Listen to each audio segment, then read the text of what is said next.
Hello everyone. Good morning, and welcome to another exciting episode of Final Fantasy XIV: A Realm Reread. It is Monday again. I don't know where I was really going with that statement, but yeah, it's Monday. Crazy, huh? Where we last left our hero, we had just barely defeated the summoned god of the Amalja beast tribe, Ifrit, the Lord of the Inferno, after Thancred accidentally left us to die. We have, in turn, returned to the Waking Sands as requested, as will be the recurring theme as things go. I've done a little bit in between streams, as usual. Mondays, they just keep happening. It's so true. I have gotten Archer up to level 20 with a single leveling roulette. Again, still have not done any quests further than we've already done. Same deal for Gladiator. I would have gotten Gladiator up to level 20 with some leveling roulettes. However, the ability that you get from the level 15 quest is very, very important for doing dungeon content with Gladiator, so I can't really do that very well. But today, we will be returning to the Waking Sands officially, and we're going to be chatting with Minfilia and the gang and see what's what. But first, allow me to introduce my guest for the day. Tom. My good friend Tom. Please introduce yourself. Say hello. I am Gigi Hud Armitage. Nah, that's just one name. But anyway. I am Tom.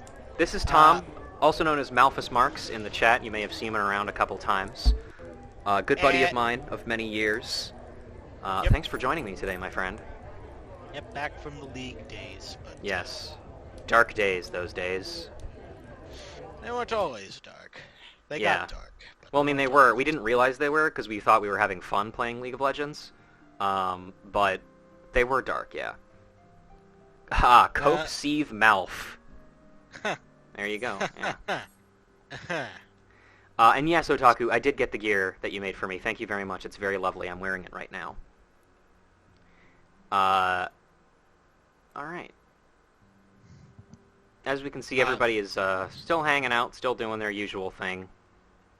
I'm the rare segment that actually likes MOBAs. I play Pokemon Unite unironically. Yeah. The triumphant hero returns. Thancred told us the news upon his arrival. He is presently in the Solar, giving a full report to Lady Minfilia. You should join them at once. Lady Minfilia is most eager to see you. Okay, let's see if I can... Alright, and you can still see my... Oh, also I should switch this. Nope. This is...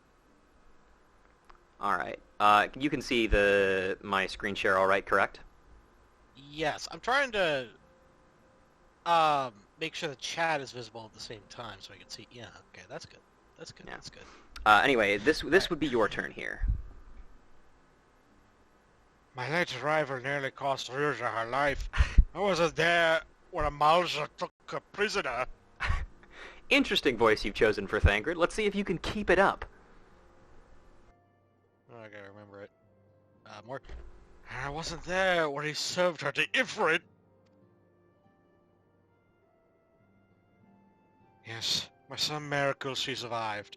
But does not excuse the fact that she should never have had to face such dangers alone. I failed her utterly. Just as I am failing you all. Thancred, shut the fuck up.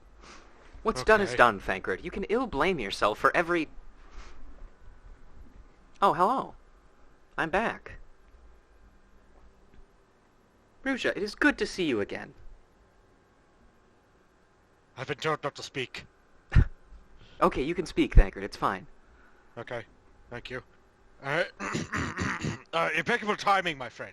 I just finished regaling Minfilia with your heroic exploits, as opposed to my pathetic piddly ones.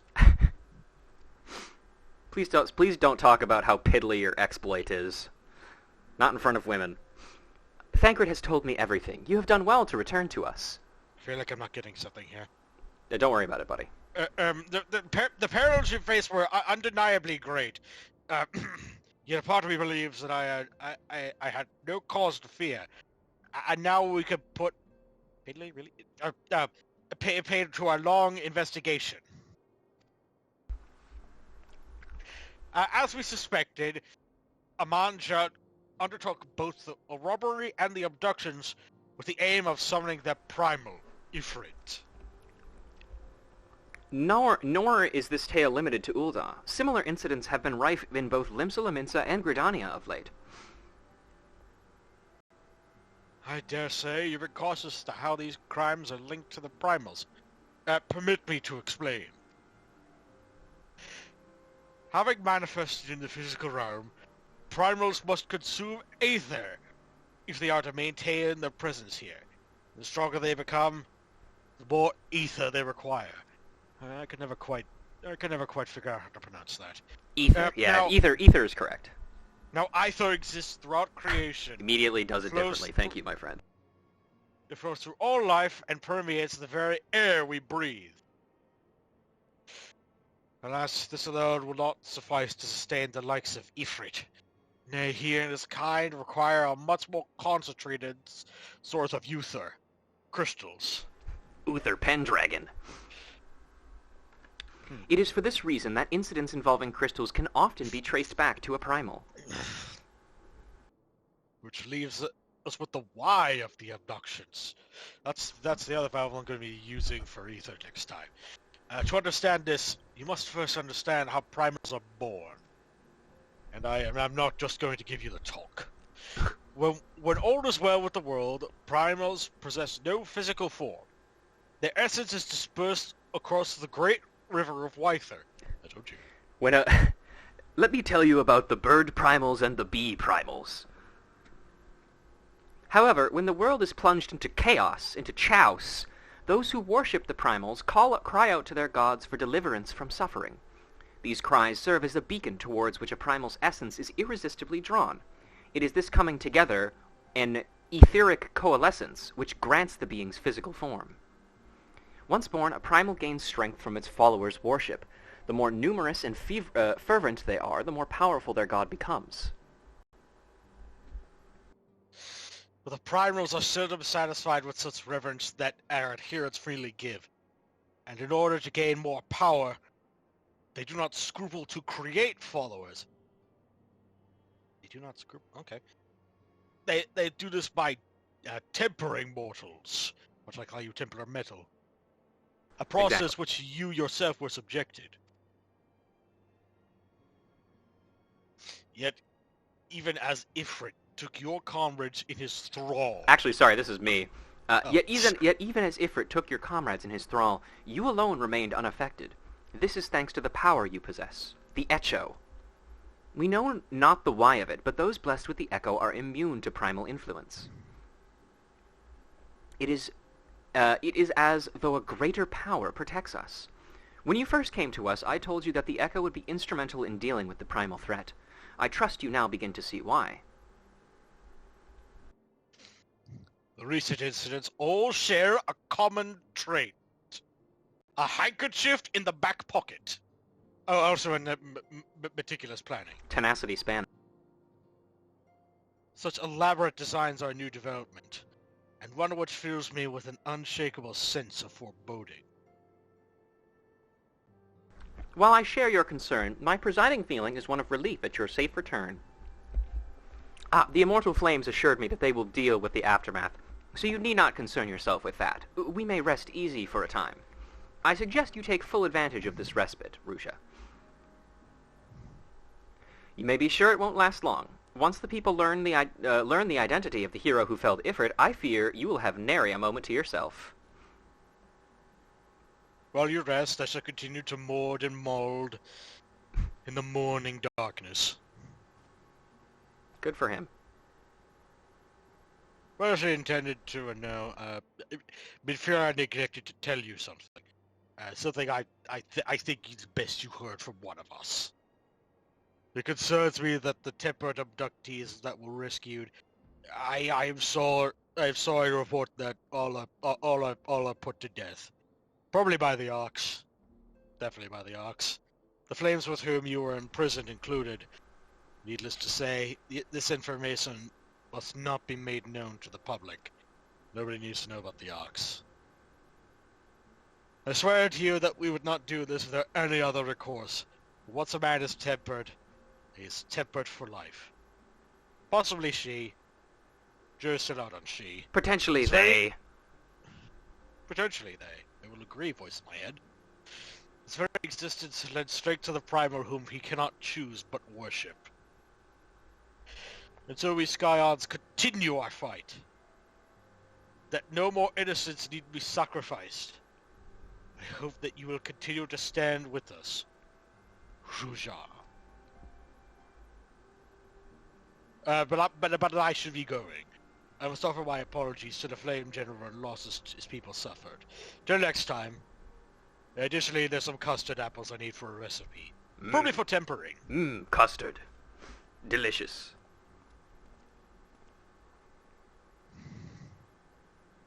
God forgive me.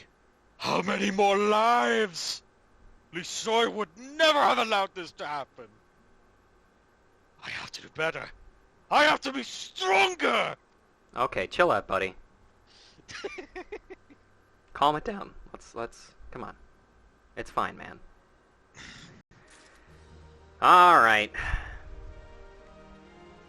So how'd I do? That was great. Great job, man. Peter, kid. Yeah. I couldn't get in a performance to save my life. I'm a ham, dude. Well, we've got plenty of hams present here.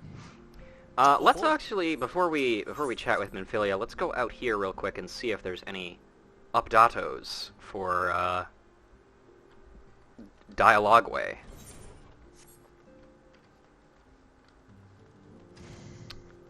Stola.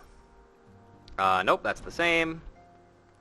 Okay, yeah, no, this is the same. I think we have to... It's the same state of existence, so I think we may have to accept this quest to progress a little further.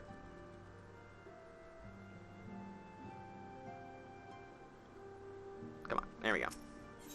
Alright, Minfilia is wearing a wry smile. Might it have something to do with your newfound fame?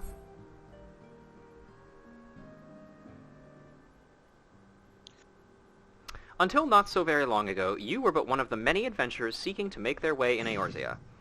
But for your character and courage, you were raised to the esteemed post of Envoy. Thereafter, you traveled the realm, aiding those in need without thought of reward, confirming to Y'shtola that the Scions would benefit from your aid. And no sooner had you joined us than you personally bested the primal Ifrit. You have achieved a great deal in a short time, and won fame in so doing. Alas, fame does not come without a price, as you will soon discover.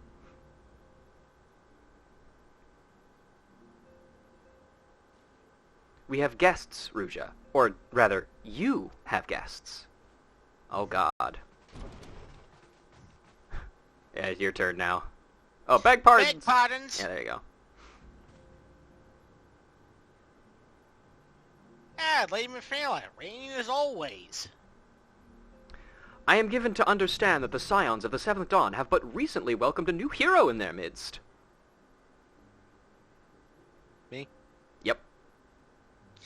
I'm here on behalf of the Maelstrom Grand Company of Lim Salamsa to offer Sid here a place of honor within our ranks.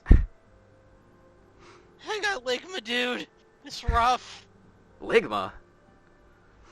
As you can see, Ruja, your recent exploits have garnered you the attentions of the Grand Companies of Eorzea. Each organization would have Ifrit's Bane for its own.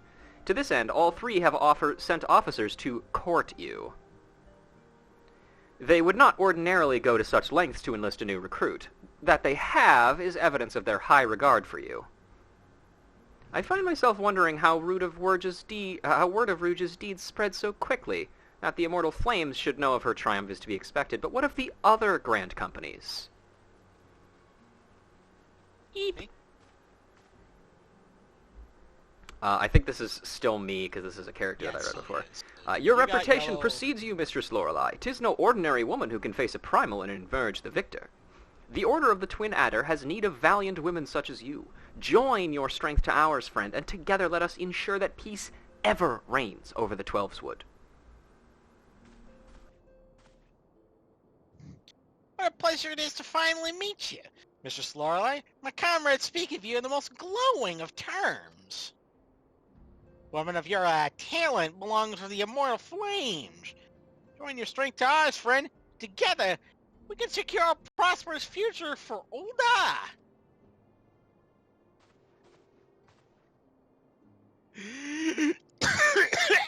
Oh, jeez.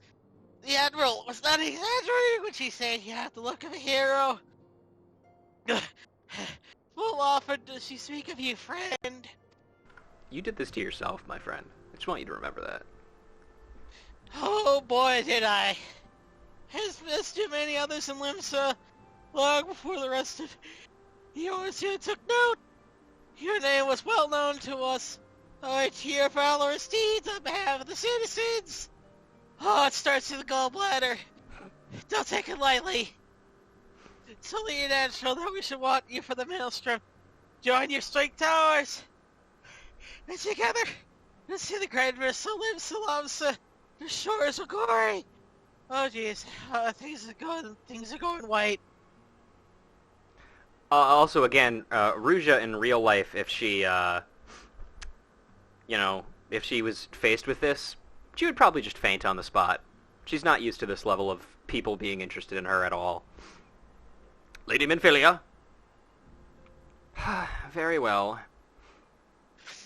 Though I am quite sure you need no reminding, mayhap a brief summary of the situation would help clarify your thoughts on this matter. As you know, the Grand Companies are all-encompassing organizations empowered to call upon the martial, economic, and technological resources of their respective city-states in times of strife. There are presently 3 such organizations in Eorzea, and they will never add another one, because that is too much fucking trouble, no matter how much you people ask. The Maelstrom of Limsa, the Order of the Twin Adder of Gridania, and the Immortal Flames of Yda. Serving a Grand Company means serving the nation to which it belongs. You will be charged with its defense and tasked with advancing its cause. In return for your faithful service, you will be furnished with various rewards, some of which may well prove useful to you in your other endeavors. If you are agonizing over which of the Grand Companies best deserves your loyalty, be at ease. The commitment you make this day need not be permanent. Should you wish to shift your allegiances at a later date, you are entitled to do so. And yet, I concede it is no small choice you face. Ah! A thought occurs to me. You will of course recall that the 3 city-states are planning to hold remembrance services. Well, as part of the proceedings, I am given to understand that the leader of each Grand Company will deliver an address. Hearing these addresses ought to help you make an informed decision. What say you, my dear officers? A fine suggestion. That's red one. It's a blue one. Oh. You're as wise as you are beautiful, milady. Oh no, he's not gonna topple over me, is he? Come on, stay strong. Very well. Let Ruja hear her leader speak and return here with her decision. I'm gonna lay down. You do that, buddy. We eagerly await your answer.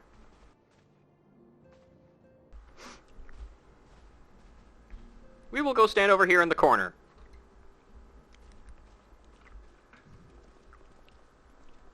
Getting the bad case of the vapors. I know full well that adventurers are by their nature a liberty-loving breed, and not the best suited for the discipline of military service, but I strongly urge you to join a Grand Company nonetheless. While the promise of reward is enticing in itself, it is not the only benefit. Okay, Emily, good luck with traffic. I believe in you.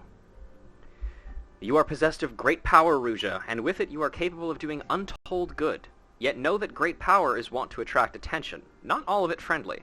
There will be those who wish you ill, and you must needs be on the lookout for them. Yet, however vigilant you are but one woman. In the midst of a Grand Company, however, you will be one woman amongst many, a friend amongst friends.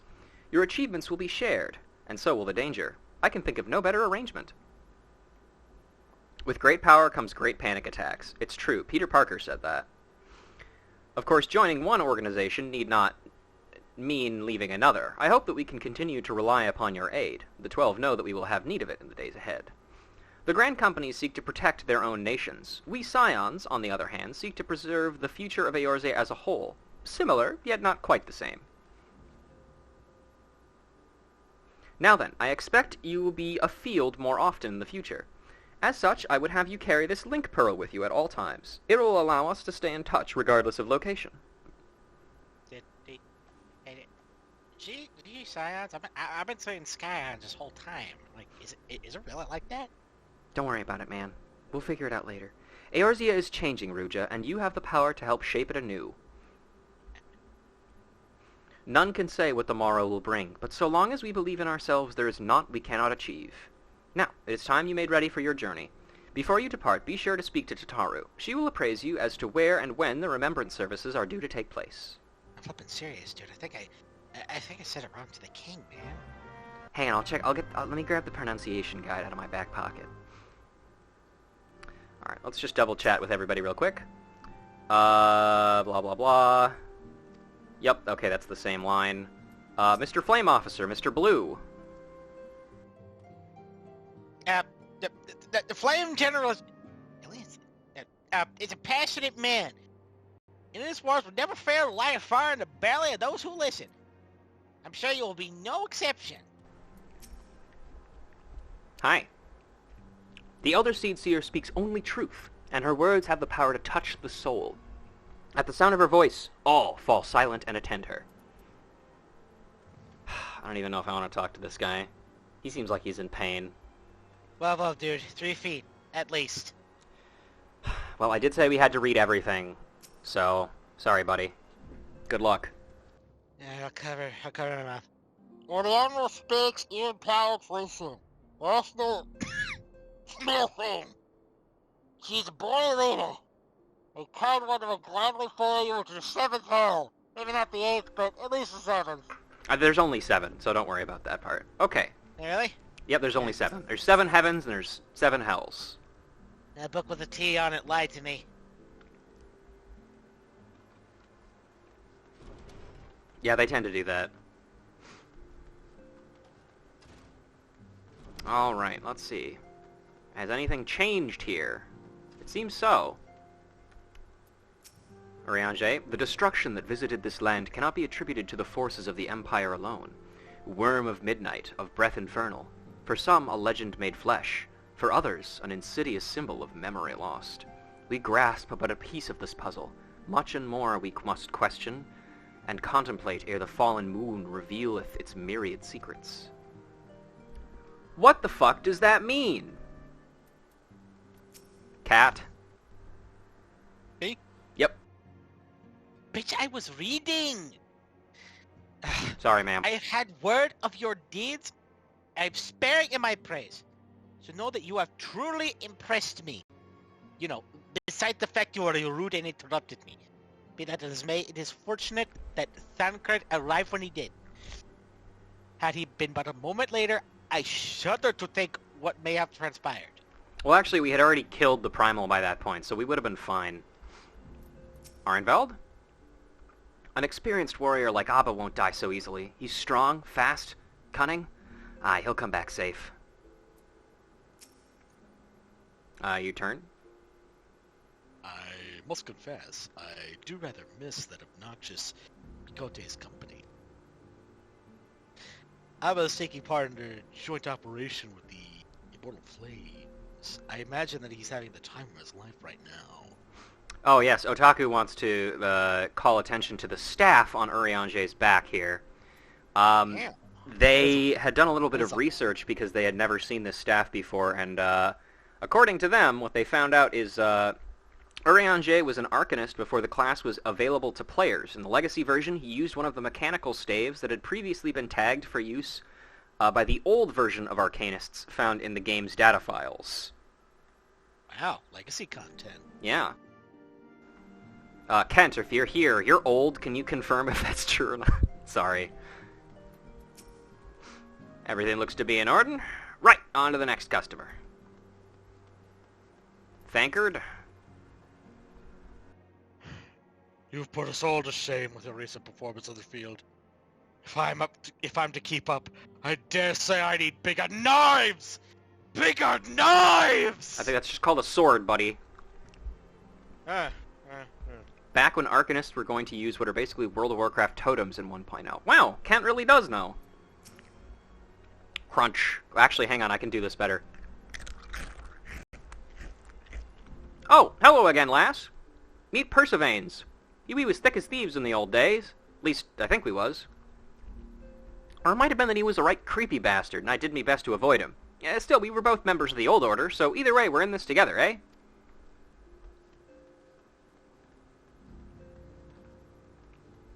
Speaking of legacy content, Strange Mikote, this one, now has a Pugilist Elizon with her. The two of the three from 1.0. They were friends. Good for them.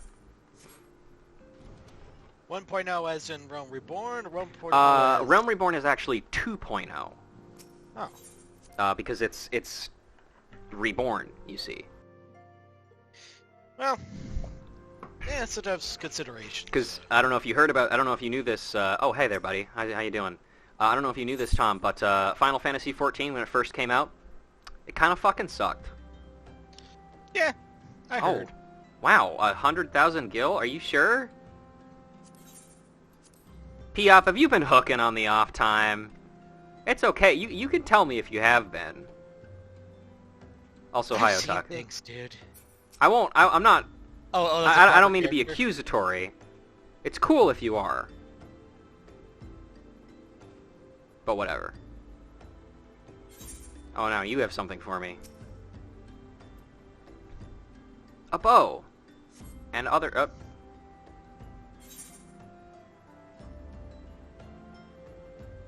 Okay, there we go. Cool. Gear. Oh, it's my allowance. I get an allowance? What? Well, whatever. Thanks, Mom. Hey, Tataru. I believe this would be you. I'm sorry about the attention you're getting. I might have said your prayers a little too loudly. Not been fit to many people. Next time, shit. Wow, I really can't do this voice. Yeah, don't do that if Alright, it's well, gonna hurt sorry you, about man. that. I'll be sure to hold my tongue, literally, if necessary. Anyway, I expect you want to know where and when the Remembrance services are taking place. I got appearances to keep up, pal. I gotta keep that voice, but it's rough. It's rough, dude. If all goes to plan, Gridan is a grand company. The Order of the Twin Adder will hold the first 3 services. An Elder Seed Seer? Yeah, Seed Seer. She sees Connie, seeds. son up. Give her the address. Mikato's Amphitheater. I should probably mention at this point that due to organizational challenges involved in assembling all the involved parties, it's possible that the order of the services might change. Still, there's not much we can do about that, so make Gridania your first port of call. Next, you'll head to Ul'dah, where Flame General Ruban Aldrin will be addressing the masses in the Royal Promenade. Oh, and it's rumored there's to be a special guest. How exciting. Last but not least, you must make your way to the stateroom in Limsa Lomsa, where Maelstrom Chief Admiral Mirwib... Fuck these names, dude! You gotta be kidding me. It's Merluib Blowswin. That's the best Blowswin. way to say it. Yeah, it sounds like it blows something else. It's We'll be getting Germanic. her address. The room is accessible via the Admiral's lift. Identify yourself to the sentry, Santhale, and he will admit you. Got all that? Off you go. You find the Remembrance services suitably educational. I accept visiting the city-states of my prescribed order, or do what you want. You know, knock yourself out, pal. So with record of your impeccable timing and luck, your schedule may very well change in your favor of your preferred travel plans. Farewell. Just try not to break the words with BLJs. Yeah? RMT Gilseller Not that character fast. names are based on Seawolf naming conventions. I believe that. And, yes, conveniently, the memorial services will take place in whatever the fuck order we want them to, because that's the order we're going to go to things in. And we're going to go to things in a logical order, meaning we're going to start with Ul'dah, because we're already here, goddammit.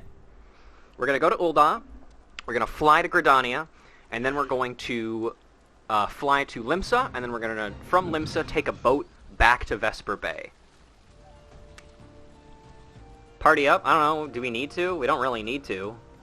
I'm not going to be teleporting. I'm going to be taking the airship. If you guys want to party up and teleport around, then, you know, by all means, take me with you. But, you know, let's go ahead and equip all our new swag. Nice. Metal Gear. Oh, and also, while we're on the way there, I have a couple of things to read. I have a Gubu Fang, the knife-life canine of a Gubu, an Aldgoat horn, the large curved horn of an Aldgoat, that's crazy, and an Aldgoat chuck, which is a large, tender slab of meat taken from the shoulder of an Aldgoat. And additionally, one last thing to get through with. We also have some fates that I'd like to read that I saw in my off time, such as several crab-loving fishers have journeyed to the footfalls in search of a giant delicacy to be, known to the locals as Bubbly Bernie. Unfortunately, without some help, it looks like the fishers are going to be the ones getting served. And that was something in Western Thanalan, in the footfalls area that we were on the way to the Waking Sands. Next up, we have some dialogue that I got when I was creating retainers. Bubbly Bernie is from Final Fantasy XI, as is that crab model. Interesting. This is something that is said when you create retainers, and I will show off the retainers that I've made in just a bit here. Excellent. We have quite a few men and women on our lists, so I invite you to describe the retainer you desire down to the most minute detail. And finally, there is also... This was a fate that I'm pretty sure we've read already, which is You Call That a Toad in Lower Lenosha, but I found there is some additional dialogue with a dude nearby that you can find. So, Tom, would you like to read this one? Or actually, no, I don't think you can see it, actually, unless you can see it on the stream. Where is it? You know what, I'll just read it, it's fine. No, but where is it, though? It would be on my stream. It's not, because I'm not pulling it up on... I can't pull it up in-game, I have to pull it up in my photo app. Well... Yeah. Alright, never mind. Bloody cane toads, the scholarlies down at Malvin's Gate reckon they would eat the locusts which overrun the wheat fields each year, and so allowed a crate of the slimy creatures to be released at Lower Lenosha. Not only did they not eat the locusts, but they've been breeding quicker than rabbits, and before we knew it, the whole damn region was bursting at the seams with the ugly monsters. Now I spend my days catching and gutting the toads at the behest of the same damn scholarlies who started this whole mess. Ain't a bad job, but it sure can be right lonely sometimes. Hey, you wouldn't mind keeping a man company, would you? That's a good lass. Now off you go while I stand watch here and make sure no one from the road bothers us. Huh? You thought we were going to be doing the gutting together? That's rich. Thanks, asshole. You didn't have to be such, like, a dick about that. Yeah, well. Anyway, we gotta get our bunkle back out. Alright. Off we go to the Husting Strip and the Royal Promenade. And also, conveniently, all of these scenes are voiced, which means we both get to sit back and relax. Ain't that grand? Yes. Yes, what I was brought on here to do. Yes, sit back and relax. That's correct.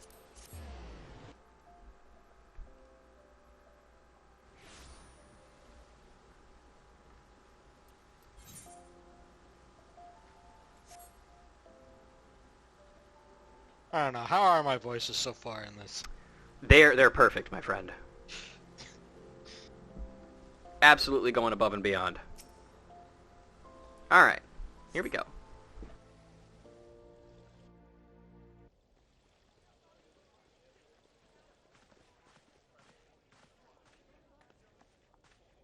Actually, I can't hear your game.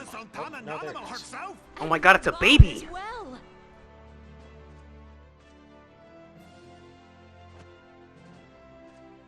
Does baby want uppies? No, not yet. Souls of flame, drawn to the bosom of the desert, where the fire burns brightest and shall rage forevermore.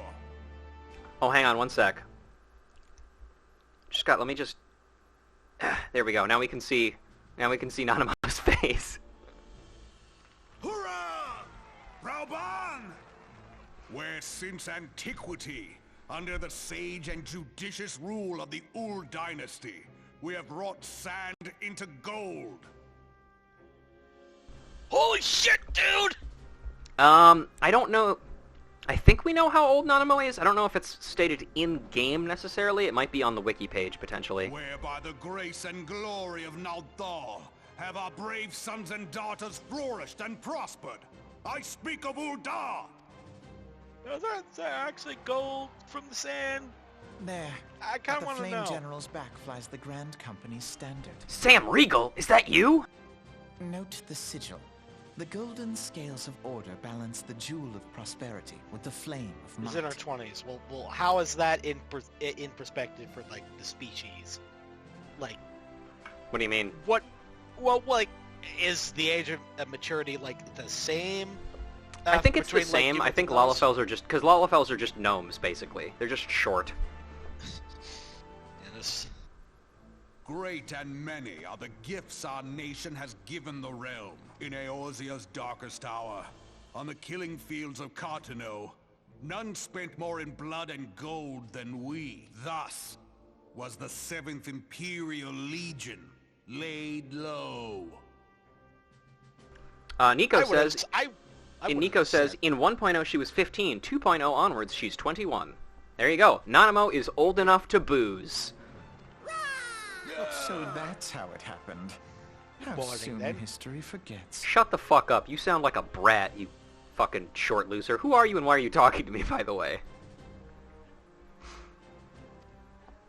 Yet many left our gates, never to return. Also, good morning, Nico. Yes, Piop has an allowance for you, I guess. Let us pray for our absent brothers and sisters, that they might know happiness in the great beyond, as Thal's honored guests. If the fates were fair, the price we paid that day would have bought us victory. Alas, they are not. And now, but 5 Some of those people are years asleep. into this 7th Umbral era, the spirit of sacrifice which granted us our strength is all but dead. Look around you. What do you see? A people divided, downtrodden, and enthralled.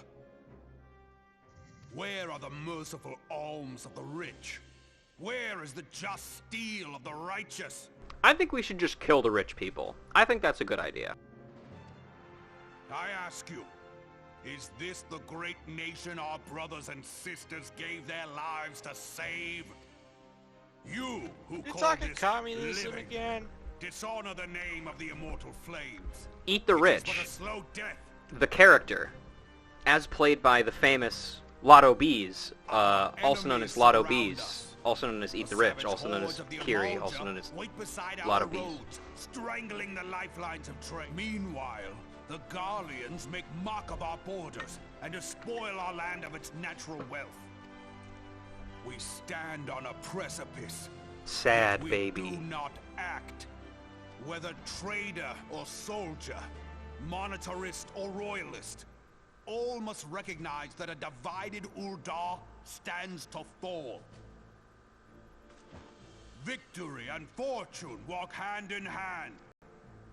Ye who seek glory and wealth, look not to what little you can snatch from your neighbor, but to the boundless wealth of the world beyond. Yeah, don't pillage your neighbor. Pillage everybody else instead.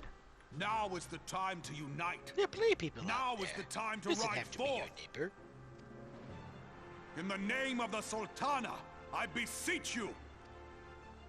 Line not your own coffers, but those of the immortal flames. Seek not to prosper from Ul'dah, but to restore her to prosperity. As the realm prospers, so shall Ul'dah. As Ul'dah prospers, so shall her people.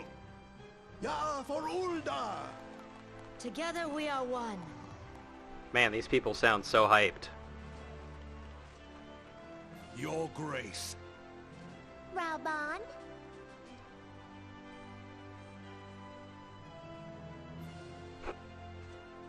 I love this. So funny. People of Ul'dah, I, Nanimo, 17th in the line of Ul, address you. Who is her A Realm Reborn voice actress? I know I've heard her before somewhere. Much has been made of the wealth of Ul'dah. It's definitely not the one she has later, of course. Yet those who measured that wealth in coins and carats are gravely deceived. For the true wealth of Ul'dah lies in the health, happiness, and hopes of her people. Beloved subjects, I bid you raise aloft the torch of Ul'dah, that her flames might serve as a beacon for all Eorzea to see. Haley Alexander, apparently is her name. I do like her for Nanimo, I will say. Again, lacking direction, but such is life. You just might, Piop. It's entirely possible. Long live Nanimo! Yay! For victory What the and fuck kind of fortune, voice was that? Stride fearless into the Inferno, for we are, by fire, reborn! Just like a realm. Reborn. You might say. Well, that was cool. Man, looking back on this... Forsooth, The time is now! I believe... If you'll permit me, Alfie, no. No, that's not my name. My name is Ruja, actually. Anyway, I guess this kid's name is Alphanode. And my sister, Alize, at your service. Hi. I saw at a glance that you were a fellow traveler. More like Alpha Rad. Jeez. It's got the same energy from this guy. Got the You same might hair color. call us students of history, sampling the realm's remembrances in pursuit of enlightenment. Wow, you sound like a prick when you say that. No offense, buddy. Like I said.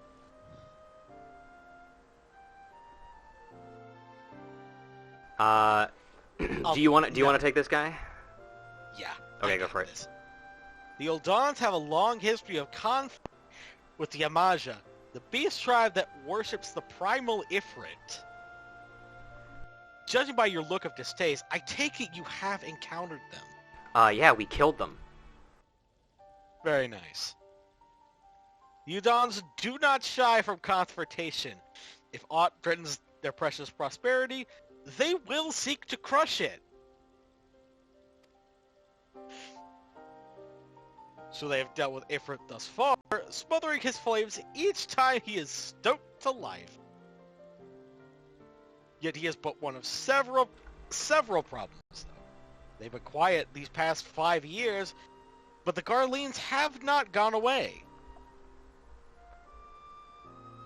Meanwhile, refugees come to arrive in droves, and Ul'dah has no clear policy on how to deal with them. After all, not even the Sultan's coffers are bottomless. And even assuming they had the coin, resources will be ever finite. Which brings you back to the subject of Ifrit. It has been observed that the Amajra are summoning him with the ever-increasing frequency. Every time they do so, the Uldans send their forces to smite the primal, and while they invariably succeed, each victory is bought with blood. It's a war of attrition they cannot well sustain. Small wonder, then, that the Immortal Flames are eager to recruit more members. At such a desperate hour, adventure of your experience will be a most welcome addition to their ranks. And He's off she gonna leave, huh? goes. Man, I hope we don't have Alright. to deal with those two again. They seem like kind of... Well, the boy kind of seems like a prick. I don't know what Alize's deal is. She didn't really say anything. Anyway. I tried to do an impression, but I don't know if it went well. Yeah, no, it's all good. Also, welcome back, Emily. And also, Haley Alexander's only other credit in IMDb is apparently in Bravely Default. Also does not actually surprise me all that much. I feel like Bravely Default is actually where I remember hearing her. Who does it say she played?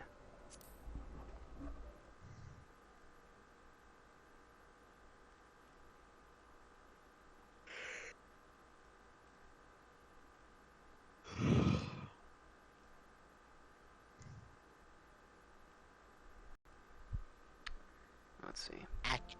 An actress.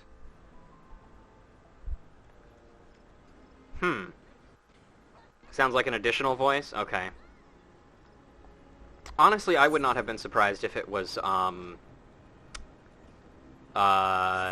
like one of the main characters even, because that's kind of what it sounded like. Also, it looks like this guy has a quest. The house that death built. I don't think we're going to take that just yet, though. We've got... the memorial service is probably starting soon. We don't have any time to waste. We got to get to the amphitheater. Oh, there's also that, but, I mean, we'll get to that later, I guess.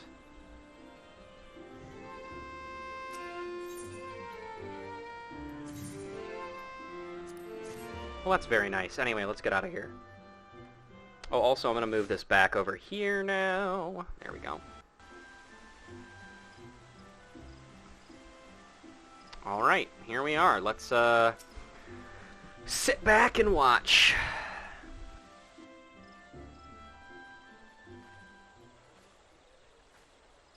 I lost my son to the calamity.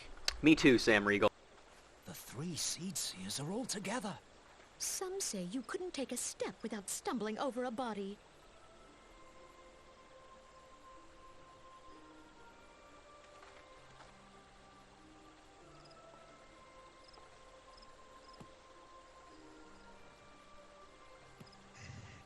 Our forebears were once strangers in the Twelveswood. Fearful of the Green Wrath, they hid themselves in the dark recesses of the earth. Yet they dreamed of basking in the dappled sunlight of the forest. Through great effort, they proved their worth to the elementals, and were granted a place beneath the boughs. So it was that Gridania was born, some 5 centuries ago. Working hand in hand, the Hyur and the Elysian settlers sowed the seeds of our civilization. And soon, they were joined by folk of all races. Also, I believe that's one of our archer buddies from the Archers Guild. Leia, I think was her name. So nourished by the waters of unity. Oh, and goddamn it, blessed these by two the again. light of the matron, Gridania flourished into the great nation it is today. You see the Gridanian standard? There, hanging behind the Elder Seed Seer. Hey, it's me, Alphanote again. Are you ready for your history lesson on, fucking, tapestries again? Here we go. The entwined serpents represent the unity between Hyur and Elysian. An elegant symbol, do you not agree? In accordance with the will of the elementals, we have embraced a life of peace. Alas, our neighbors have not always sought the same for themselves, nor for us. Though we Gridanians have no love for war, we have still less for those who would threaten our way of life. Ever have we fought to protect the sanctity of the Twelveswood. Yeah, I think they are following me. Kinda weird. Kinda weird, champ. When the Garlean Empire brought its war of conquest to Eorzea, we rallied under the noble standard of the Twin Adder that we might push back the encroaching darkness. And it was we who prepared the ground for the reformation of the Eorzean Alliance, that all the peoples of this realm might stand united against the common threat. Yay. Everybody golf clap. 5 years ago, the Alliance met the armies of the Empire upon the fields of Cartano. It would prove the bloodiest battle in recent memory. Countless Gridanian lives were lost. As Supreme Commander of the Order of the Twin Adder, ever shall I bear the weight of our people's sacrifice. Alas, their loss was not the only tragedy to befall us that day, for soon came the calamity.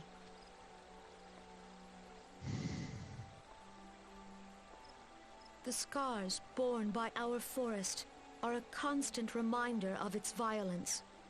Our lives have been irrevocably changed, each waking hour a struggle to survive.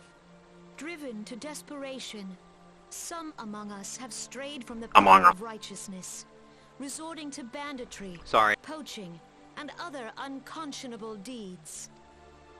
To compound our woes, the Ixal have returned in force, emboldened by our suffering. They test our defenses nigh without cease, and prey upon the vulnerable. So beleaguered from within and without, it is of little wonder that our unity now falters. Dark times are upon us. Time was a man could walk the high roads without fear. On this day, one at a time, please, guys. One at a time. 5 years ago, countless Eorzeans laid down their lives that we might behold another dawn. Please join with me in honoring their memory. Also, we know who this guy is. This is the guy who is the conjurer teacher in Gridania, but I don't think we've ever seen these two before.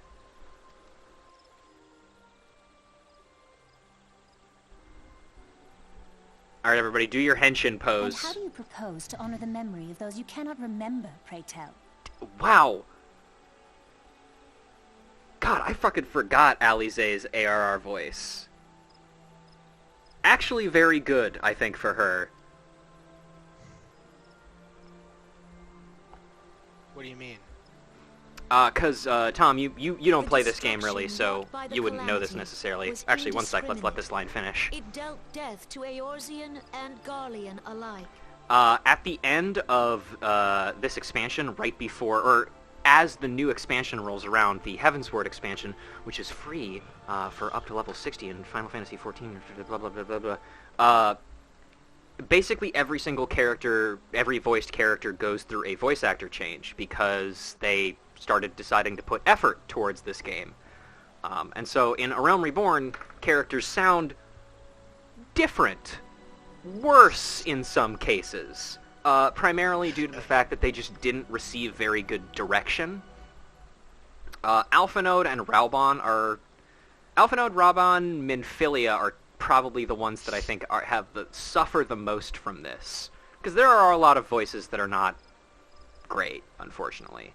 But everything gets better eventually. We're just gonna have to deal with it for a little bit. And by a little bit, I mean a long time.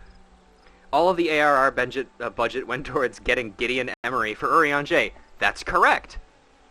He was so busy doing Fenris again? I don't know what else. It doesn't matter. Yet while we have labored to rebuild our homes, to rebuild our lives, the Empire has set about raising steel fortresses here in the Twelveswood. And what have the Elementals done about it? Fuck all. Let none be mistaken.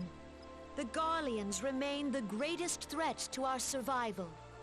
If we are to stand against them, we must remember what it is to be united. Yes, Gideon Emery did do well, but Urianger does not have that many voiced lines in A Realm Reborn. Our many troubles blind us to the woes of our fellow man. Thence is harmony lost. Yet harmony is the founding principle of Gridania. We are gathered here to honor the fallen. Gideon Emery does one voice, and that voice is Gideon Emery, which is what people hire him for.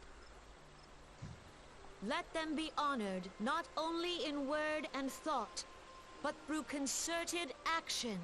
Yes, Emily, you are not biased in your love of Fenris. I know that. I bid you, join hands with me once more beneath the Twin Adder standard.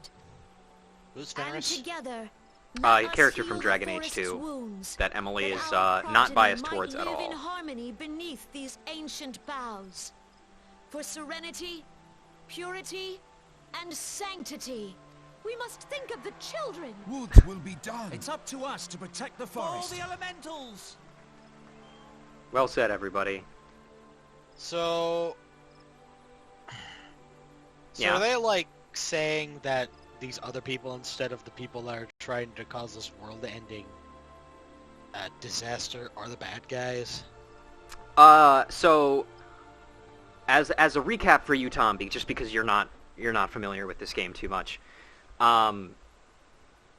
Hopefully one of these two will say their fucking line real quick so I can pause on something real here. But essentially what happened was the events of Final Fantasy XIV, before A Realm Reborn... Fancy meeting you again. Shut the fuck up, Alphinoid. Stop following me. Anyway, what happened before A Realm Reborn is an entire storyline basically leading up to one of Eorzea, or one of this planet's 2 moons, known as the Red Moon Dalamud,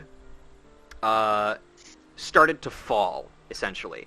I don't remember if I think at this point we know the fact that the moon started to fall specifically because of the Garlean Empire, who you have heard mentioned a couple of times. The Garlean Empire conceived something that caused the moon to start to fall on purpose. This is really bad because if the moon hits the planet, that can cause a couple of problems. And so there was a massive battle on the fields of Cartano, which is a place, in order to stop the moon from falling, essentially. However, there was another problem. Turns out the moon wasn't a moon. It was a fucking satellite. A satellite that was a prison for Bahamut, who is a primal similar to Ifrit in that he was summoned a long time ago by prayers, essentially. And he fucks up the world, basically. And that is the calamity that everybody is discussing. However, eventually he just vanishes. Nobody really knows where he went. And this A Realm Reborn now takes place 6 years after the events of the calamity. And we are now kind of seeing the aftermath of people starting to heal from that. And the Garleans, the people who they keep saying, these are the people who are the real threat. Those are the people who essentially caused the calamity in the first place. Does that make sense? I don't know if I explained that super well. So they're Germany after World War II. Correct. They are imperialism, the empire. They are the imperialism empire. Hey, fucker. Are you ready to voice more Alpha Node, Tom, or do you want me to do it this time? I don't like the voice I did. You take this. I can take this one. Go ahead. Okay. The Gridanians are unfortunate enough to have to contend with 2 beast tribes. The Ixal are unquestionably the more troublesome, being of a naturally warlike disposition, and want to summon their bloodthirsty primal Garuda. The Sylphs, by contrast, are peaceful in nature, being mischievous rather than malevolent, and have long been on friendly terms with the Gridanians. Until recently, at least. Alas, they have grown aloof, a change observed at roughly the time they summoned the primal Ramu. The Gridanians have no love for war. That's a lie, by the way. It's a lie, anyway. And they consider open conflict a last resort. Though they clash with the Ixal ever more regularly, you may be assured that they do so in self-defense. As for the Sylphs, they are as yet bound by a peace treaty, though wonders how long it will be before it is broken. The Twelveswood was grievously wounded during the calamity, leaving Gridania vulnerable to attack. The people are hopeful that restoring the wood, and thereby the power of the elementals, will put an end to their woes. How long will that take? Centuries, I'd wager. Meanwhile, the Ixal will continue their incursions, spurred on by Garuda and her insatiable appetite for destruction. Whether the Gridanians like it or not, sooner or later it will come to all-out war, and when it does, the Order of the Twin Adder will need all the help it can muster. How valuable might the aid of a capable adventurer prove to them? Are you going to do this every time, Alpha Node? Yes, I am. See you later, fuckers.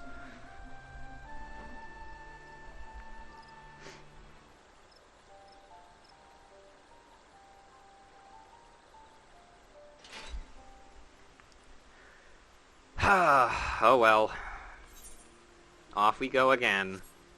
More like Alpha Nerd, am I right? Got him! Anyway.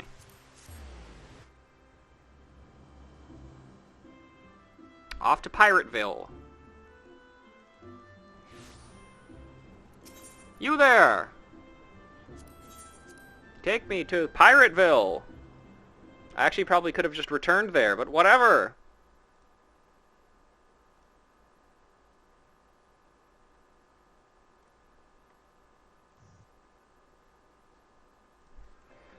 Alright, let's go down to the Bulwark Hall then.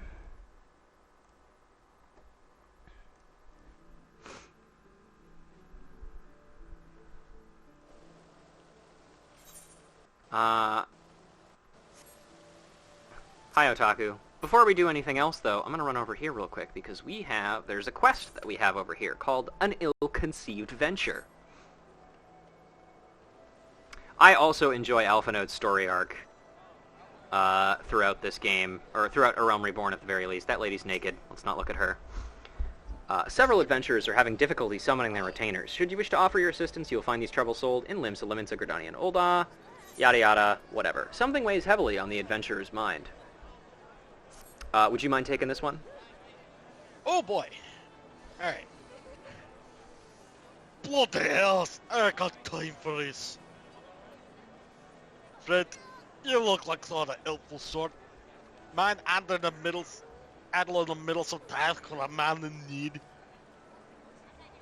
You retainer, you reckon, yeah, I would fucking go on a venture in Skull Alley with not more than what I gave him. Not buckled up and vanished. Probably eaten by a donor or some such. And you know, if you happen to come across his remains in Western Lanoska, I'd like you to inform the local watch so they can set about notifying his kin. Alright. Anything else to say? Shrek? Oh, so on. It's ogre for I you. miss that little skag. So full of peace and vigor. Only spoiling for a fight. Okay. Well, I guess we're gonna make a slight detour to Skull Valley then. Shrek sounds a little drunk. Look, it's been a long night.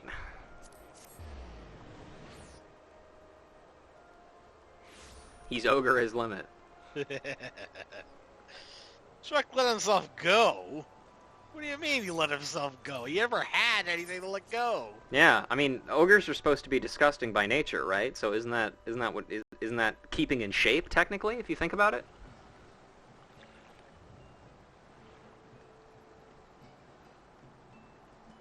Oh. Looks a little windy out today.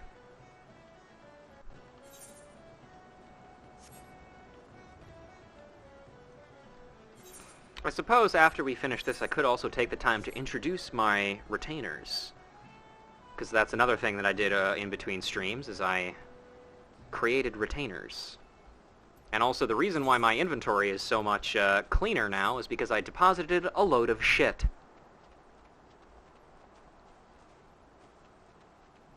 Oh, it looks like this gentleman has got himself into a jam, as evident by the purple miasma.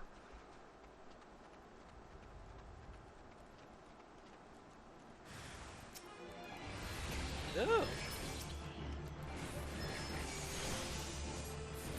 Did it. Easy.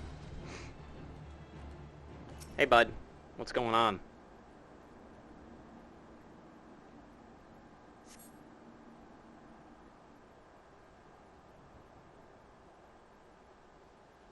Ahem.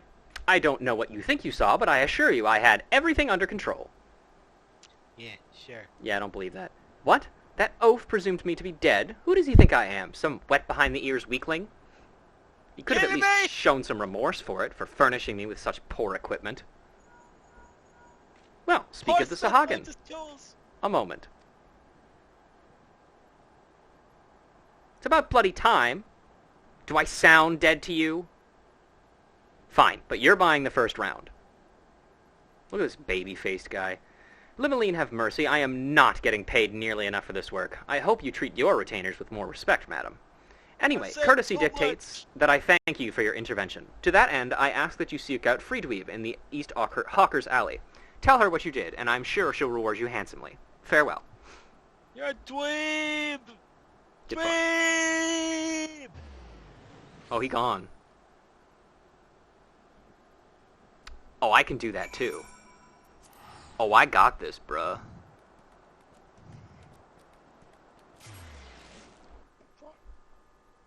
Would have been really awkward if I had forgotten that I had changed my return point to somewhere else, then I just went to completely the wrong place. That would have been awkward, wouldn't it?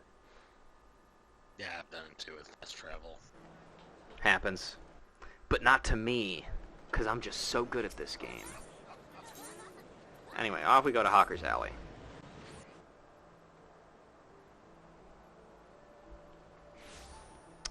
And Friedwiba is over here, I believe.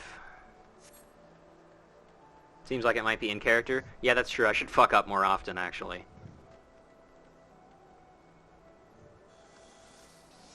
Friedweeb, here's you.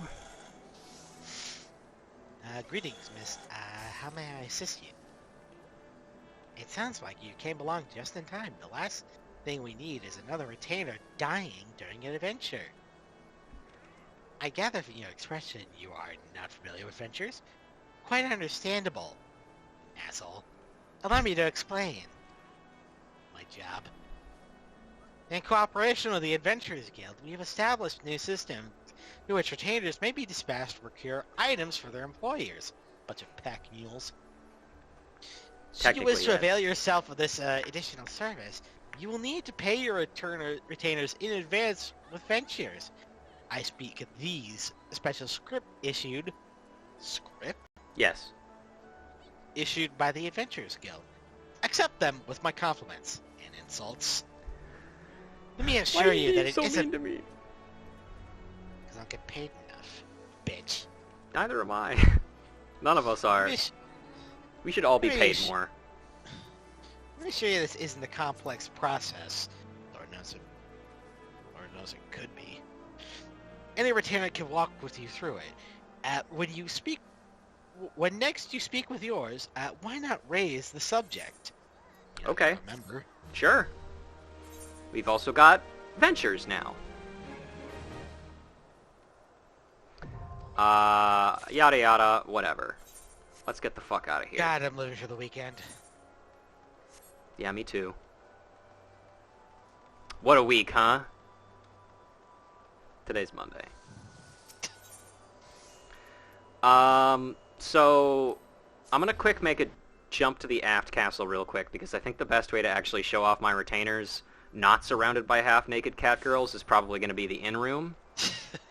And as great as I'm sure naked cat girls are, it's off time, guys. We gotta do that on the off time. Can't do it on the main time. We got shit to read.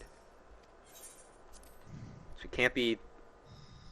I'm sure ventures are gonna be the last kind of currency we get in this game. True! We're not gonna use any of these other tabs. Anyway. So, you can now send retainers on a field, yada yada. I gotta give them a class, yada yada. So, the two retainers that I have hired are named Savar, who is this gentleman right here. As you can see, he looks very similar to Ruja. I wonder why that is. Clone? No. Also, I'll just read these lines real quick. Need my assistance, do you? Let's make this quick then. And... What? Is that it? Are you sure you need a retainer? Abandoned, thought stillborn child, but actually grew up by his own strength of will. No, you guys are getting further and further away. There's a really easy answer, but you guys just aren't picking it for some reason. Anyway. Wait, I know. Magic mirror that created an evil doppelganger, but learned the value of love and friendship through a magical rat companion. No. Damn, I could have put. But Piop got it. That's correct. This is her brother. I am in the process of writing a story for him, but he will not become relevant in Rouge's story until much later. And in fact, neither of them know the other even exists at this point in the story. So, we'll get to that. The other is Marcellus, who I had to spell with 3 L's because the retainer system is ridiculous and you have to Whatever. Anyway, here he is. This is Marcellus. It's a little hard to see here, but he is an Elysian. Although I have tried to make him look as little Elysian as possible for a specific reason. And he also has something on his forehead. That's interesting. Maybe people who are well-versed in this game can figure out what that means. But anyway, I have come. You may proceed. Don't be a stranger. Anyway, that's it for the retainers. We'll, So much you want to bet these naked cat girl having people are just using nude mods. I'm not gonna bet anything on that. That's a 100% certainty.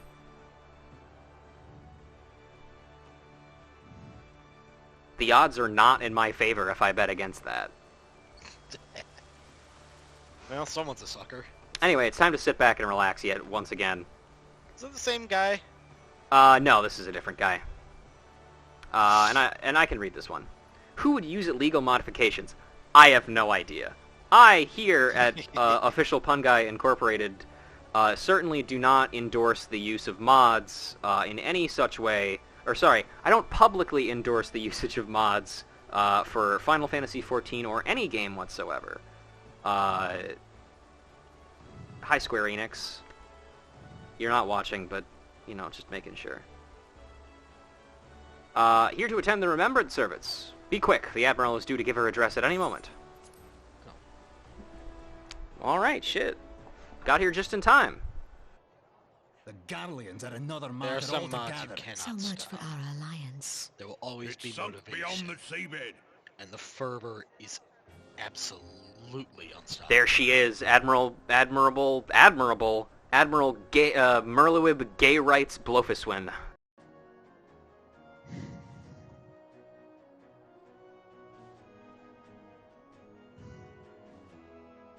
Brothers and sisters of the sea, hearken unto me.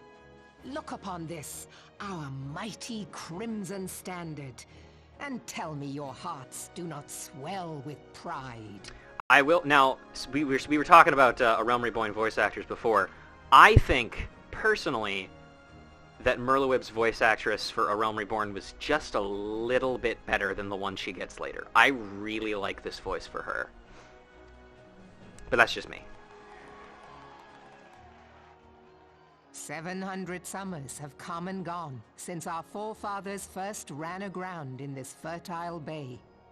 In that time, guided by the Mother of Oceans, Limsa Lominsa has grown from humble fishing village to uncontested ruler of the 5 seas and beyond.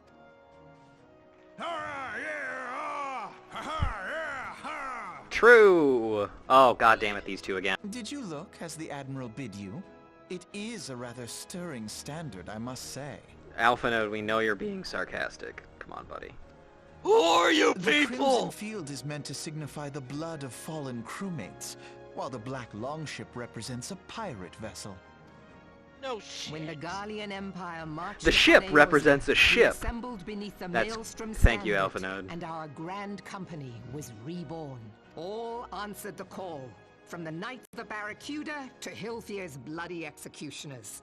And together, we met our would-be conquerors upon the field of Cartano. Crewmates, are they sus? Well, they're red, so yes, they are sus. That day, the world bore witness to the united strength of Limsa Lominsa. I swear to you, no army ever fought harder or with more courage. Yet many of ours did not survive. Join me now in remembering those who fought in the name of freedom and fell. May their souls be returned to the sea.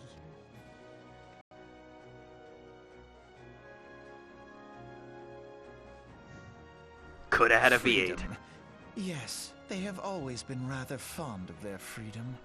Much as the beast tribes have. Small wonder. Beneath the surface, one would struggle to tell them apart. Thank you for your snippy comments, It has you been 5 long little years since the perpunk. calamity struck. 5 long years of tireless rebuilding. Yet still the wounds of the calamity fester and weep. But when I stand atop the mizzenmast and gaze out upon our battered and broken vessel, I see an undying spirit. Did we not build all this from the wreck of the Galadian all those centuries ago? Shall we not do so again? I don't know, I think it would be really hard to do it again. I think you should just keep this one safe. Yet there are those who would see this ship of ours sink beneath the waves of the restless Rotano. The Sahagin creep ashore seeking blood for their accursed god. Those fishback The Sahagin have risen? While the mines of Ogomoro spew forth kobolds who push ever south, despoiling our lands as they go. These savage beast tribes will be the first waves to crash against our creaking hull. And behind them swells the grim tide of the Garlean Empire. Even now the Curs fly their flags within our borders. Doubt not, but that they will be upon us ere long. We are well nigh surrounded. Yet there are those among us who would Not gonna rather say it this turn time. their swords against their crewmates than our cannons against our foes. How can we hope to repel our many enemies when mutiny Our bleeds menemies, you might below say. deck? There is but one course left to us. One bearing that will bring us victory over the beast hordes and the Empire both. And see this ship safe to port. Limsus, Laminsus. We must mend the rift the Calamity has reopened twixt pirate and maelstrom, and stand fast with our adventurer brothers against the coming tempest. Mark ye well, a crew without unity is no crew at all. 'Tis but a mass of drowned men. I like that line. That's a good line. To me, then, brothers and sisters of the sea, gather beneath the undying crimson standard, and pledge me your strength, your skill, your wisdom. And with the guidance of the navigator, this great vessel of ours shall ride the waves, till sea swallows all. Long live the Admiral! Admiral Melvin! Gather the lads! Oh, where's crowd me noise cutlass? there. Round up the lads! Round up the Part lads! of this game sounds like- Yeah, me too, actually. She's cool. Okay, now it's time for the snippy comments from the snippy comment duo. Fancy Okay. meeting you again. Shut the fuck up, Alpha Node. What the fuck are these two wearing underneath that jacket? The jacket itself is weird. Did your mom pick out those clothes for you too? Yes, actually, it's canon that she did. Do you want me to keep reading for him? Please do. Yeah, he goes on for a while. As the Admiral mentioned in her address, Limsa Lominsa is plagued by two beast tribes. The first are the fish-like Sahagin, worshippers of the primal Leviathan. I heard he looks like a penguin. Anyway, the second are the kobolds, who dwell beneath the earth, and take the primal Titan for their god. As if the beast tribe's presence weren't troublesome enough, the Garleans have also chosen to erect a fortress right in Lominsan's backyard. And that is to say not of internal strife. As a nation of pirates, there is no end to the blood feuds between the various factions. And while they fight amongst themselves, the Garleans whet their blades and watch. Bunch of pricks. If the Lominsans are to have any hope of withstanding the Empire, they must first resolve their own affairs. Differences must be set aside, and the primal threat dealt with once and for all. To this end, I expect that they will soon take decisive action against the beast tribes. Mark my word, the Maelstrom standard will be drenched in a deeper shade of crimson ere long. That a capable adventurer like you would be a valuable addition to their crew is beyond question. But will you sail with the Admiral? She's bored. She's leaving. Just the holes in that. Don't worry about that. If you want to look at ridiculous outfits, we should get a closer look at Minfilia's outfit, because it is something else, that's for sure. Oh, speaking of which... Ruja, this is Minfilia. You are well, I hope? Would I be correct in thinking that the final remembrance service is now concluded? A moment ago, you say. What a coincidence! Jesting aside, I trust you remember our guests from the Grand Companies. Well, delighted though we are as to have them at the Waking Sands, it would not do to keep them in suspense any longer than necessary. In short, hurry back. Sure thing. Alright. Well, it's been, I love Benfilia's outfit because it's so interesting. I agree. Can you rename your carbuncle? My carbuncle? Not really, no. I mean, we can give him a name. I have been trying to think of a good idea for a name. I have not come up with anything yet. What about carbos? Like carbohydrates? Maybe. I might make a list of, like, the suggested names, and then either pick one or have people vote on it. We'd like call them, like, carbs. Speaking of voting, one of the things that we did, and by we I mean all of you, not me, did in between streams is I put out a poll to decide which of the 3 grand companies we would be joining.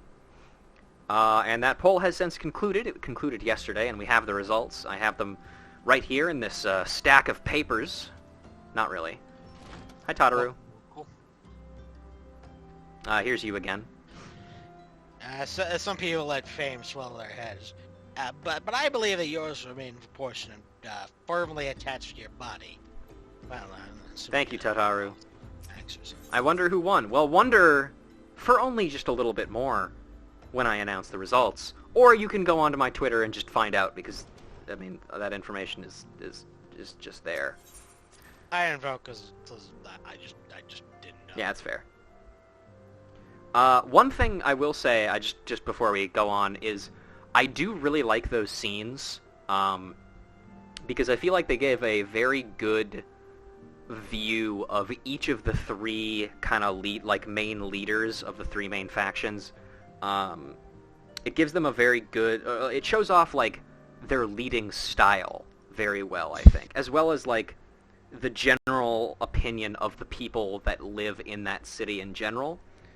Like, Raubon is kind of a mix of, like, somber and kind of, like rallying his troops, because he's a military man through and through. And, of course, holding up the baby to give her address to do that. Kani Senna is very much the more reserved and somber of them. As well as the people of Gridania are just kind of more relaxed a little bit. Well, not necessarily relaxed, but just more, like, reserved and less willing to result in open conflict. And then Merlywib's just fucking just throwing everybody into a frenzy because she's a pirate. And that's just fun, you know? Well, let's check in with these guys. Do you guys have anything different to say? Nope, that's the same line. Hey, what? All right. We'll get to you. Hey, we'll get to you. Shut up. Shut up back there. Welcome back, Ruja. Were the Grand Company leader's words as illuminating as you had hoped? Aye, each nation is beset with problems. I trust you see now why your services are in such demand. Would that there was more of you, Ruja. But you must be tired from your journey. Why don't you rest a while and take a moment to reflect upon your decision? Once your mind is made up, pray give the Grand Company officers your answer. All right. And also we have another voiced cutscene here. The gods only know what grand company our adventurer friend will keep. Do not call me your friend. The wheels of change are in motion regardless. Brother, Who are these 2? are you certain this course is best? Who are they? Yeah, who are they? I don't know. Just a couple of weird Nier Automata looking ass people. Yeah, they look very out of They place. did actually come in on the boat that brought us to Limsa Lominsa with us. It's been a while since we've last seen them, and I think they were... No, I don't think they were wearing different clothes. But, they were present, and we didn't really exchange words, but that was where we first saw them at the very least. Whatever do you mean, dear sister? The so-called remembrance trust anyone that's ceremonies a were dear little more sister. than standard waving Dear rallies. brother. As though the Calamity and Seventh Umbral Era warranted scarcely a mention. Well, of course they were standard waving rallies. Drink my water. Because I'm Since you are so observant, mayhap you noticed what mention was made of the Warriors of Light? None. None. I suppose they must have forgotten the heroes who spared Eorzea a fate worse than the Calamity? No, dear Alize, they haven't forgotten these details. They have elected to omit them. Deep are the wounds the Calamity inflicted upon Eorzea. So deep, in fact, that the realm still bleeds. Needless to say, the beast tribes and their primals do little to alleviate the pain. So, the task of salving Eorzea's wounds falls to the scions of the Seventh Dawn, with a little help from our friends, the Grand Companies. Remembrance will yield no remedy. If our world is to heal, we must put the horrors of the Calamity behind us. Alphino does sound like an asshole in A Realm Reborn, which is the point, because he is an asshole in A Realm Reborn. He's a punk-ass kid. He sure fucking is. Never entrust the fate of the realm to despots who rewrite history to their convenience. Can I help you? There must be another way to cure what ails this world, and I mean to find. And I'll find You're it most welcome next to try. expansion. Our paths may differ, but our destination is the same. In time, I dare say we will see eye to eye. I should hope so. Glory to humanity, I guess. My lady! We are to escort you. Oh yeah, I forgot that they had two Does random not come into fucking it. guys that just follow We'll her share around. the burden of this fate, dear sister, and will prevail together or not at all. The salve will serve not only to close up our present wounds, but prevent old ones from opening anew. Anyway, Alize, I'll see you in like 30 levels or so. Because we will not see her for a very long time, unfortunately. Alright. So, let's see. Anything to say, sir? Ah, welcome back, adventurer. Yeah, you're not gonna rudely interrupt me this time? No? Go ahead. Let me talk now? Go ahead. Alright. Don't want to start no trouble here. Alright, I take General Raban's words kindle a fire within you? No! Ah, fuck you Get too, fucked, dude. idiot! You can't be seriously considering enjoying another grand company. Nobody's as grand as ours. We got fucking dental, dude. You got dental over there, Red Gate? Ooh, you know, guys, Hell they yeah, do got have healthcare. They do have dental. I didn't mention that in the poll. That might have been the tipping factor. Anyway. I take it the Elder Seedseer's words have touched your heart. Have you resolved to entwine your destiny with that of the Twin Adder? Fuck no. Forgive thank me. God. It seems my eagerness to embrace you as a sister, I mistook your intention. You join Yellow Boy over here. I swear to God, I'm gonna shit in public. Leave that to this guy, please. Sad but true.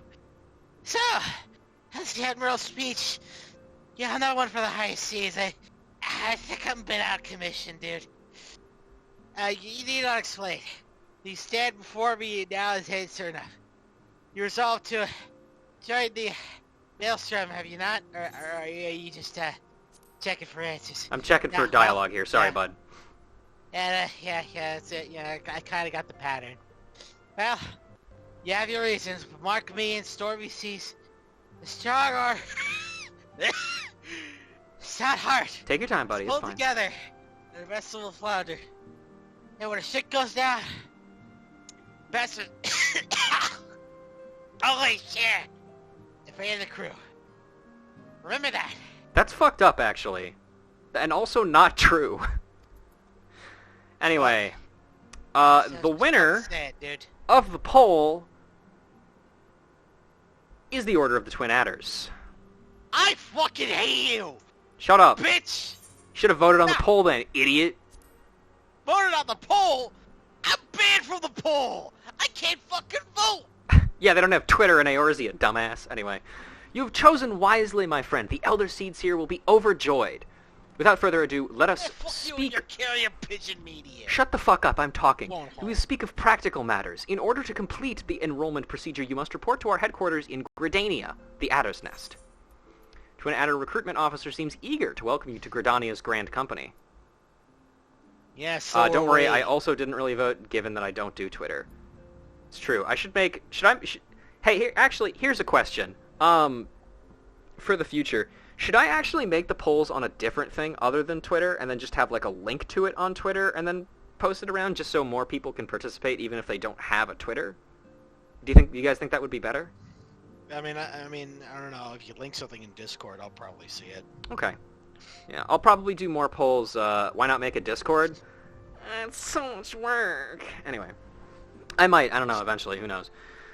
The building you seek stands in the southern part of the city, now called New Gridania. Give your name to the personnel officer there, and he will guide you through the formalities. I have no doubt but that your deeds will bring great honor to our order. When next we meet in Gridania, I shall be proud to call you sister. Well, I guess it's chum duty for me. I shall send word to the Adder's Nest so that our people know to expect you. Give your name to the personnel officer, and he will guide you through the formalities. I don't know the fish aren't gonna With the bite power if you I'm possess... Actually, you know sick. what? Hang on, let me talk to this guy first. You're taking up with the flippin' adders. You kidding me? Will the awe-inspiring figure of General Ruban not stir you? I mean, he's a little intimidating sometimes. You warned him. Give him time. Come We on. didn't pick Maelstrom, the only grand companies that doesn't reference Ot Urgon from Final Fantasy XI, the city-state that's home to blue mages. You're going to need to elaborate on that one, Kent. I don't know what you're talking about. Blue mages? I think they're the No, guys I know that, what blue like- mages are, but I'm talking about Ot Urgon from Final Fantasy XI. I don't know what the fuck that is. With the power you possess, there will be those who wish you ill. Okay, no, this is the same thing. Okay, you, buddy, here you go. Well, your mind's made up. There's no help for it.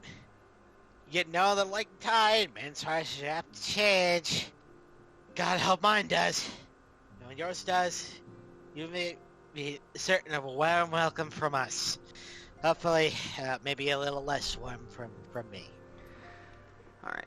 I will probably join that Discord after the stream ends, and then we can figure stuff out from there.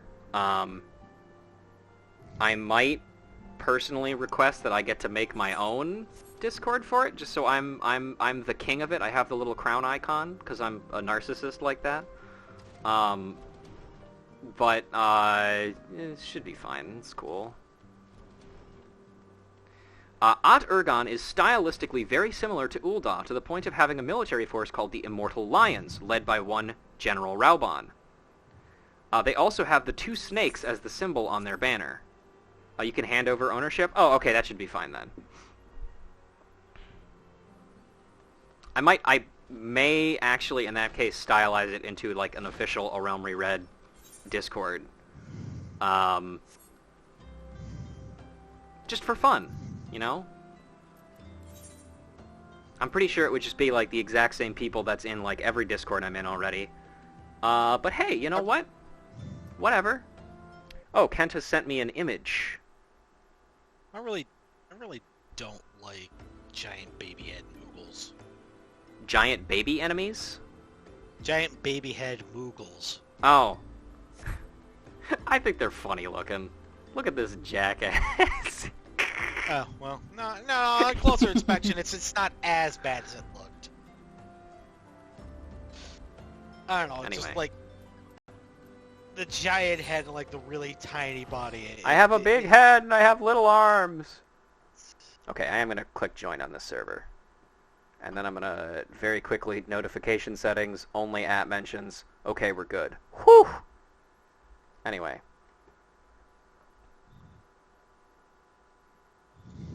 Okay. So how long do you usually go for? Usually about 4 hours or so. Again, if you want to back out for a bit or leave a little early, that's totally fine. I might leave at 6. Okay, yeah, that's cool. Let me... Ah, damn it, it's still not here. don't know what I have to do to get it, but whatever. Don't mind me, folks. I'm just looking for a very particular quest. And I can send out, and if the server ownership is passed to me eventually, I can pass out invites to that server as well. I'll also probably make like a stream command for the Discord if people are interested in it. But you know, we have other things to do first. All right, here we are, the Serpent Personnel Officer. I think this would be me.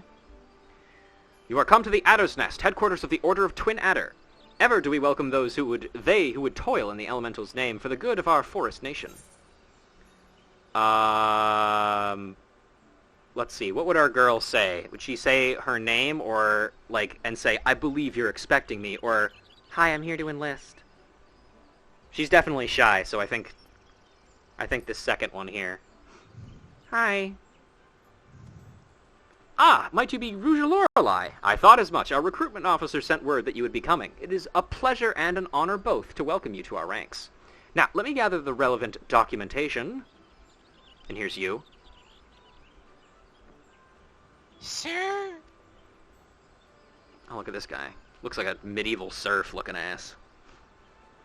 What is it? Report.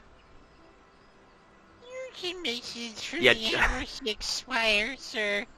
I wanted to sideways airships taking fire of the Imperial forces over the skies of the Shroud.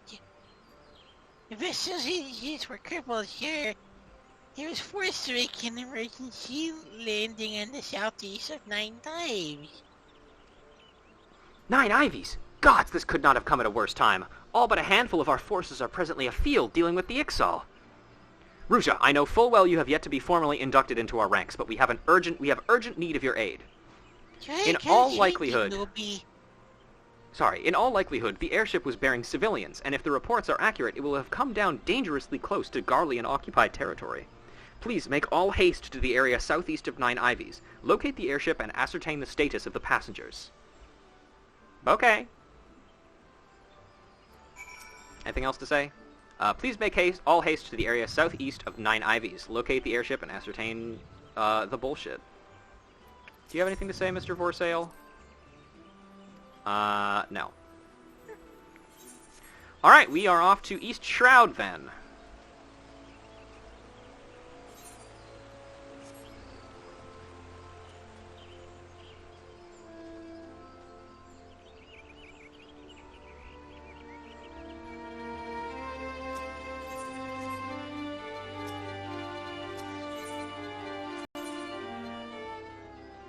Is that fucking Megalovania?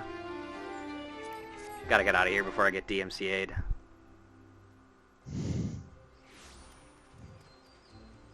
Fucking loot bot.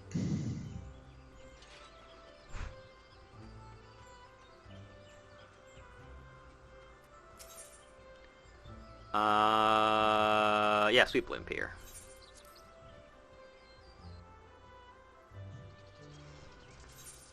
Alright. We gotta get all the way down there. Here we go. Also, I took the pleasure of clearing out the rank 2 of our Arcanist hunting guide, specifically because rank 3 opens up additional things in other city-state areas. So now we have stuff that's in Shroud rather than just in Lenosha. We also may as well quickly stop by the Hawthorne Hut over here and attune to the Aetherite, although we will probably not be reading anything there, just because we're going to be going here for our next quest line anyway, so we'll do quests there.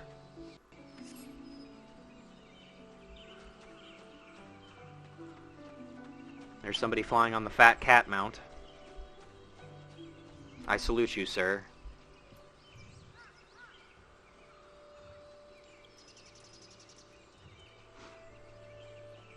All right. There also appears to be a fate nearby. Conjures up to 18, get through the big meeting cutscenes, take the Immortal Flames, and go back real fast. You go ahead and take your time. I don't know if we're going to be doing any dungeons today, necessarily. Might try, but hey. Royal Rumble. The Prince of Pestilence has been spotted spreading corruption in the area. Slay his royal repugnance. Jesus. It's kind of a little bit fucked up. Hello there, your evilness.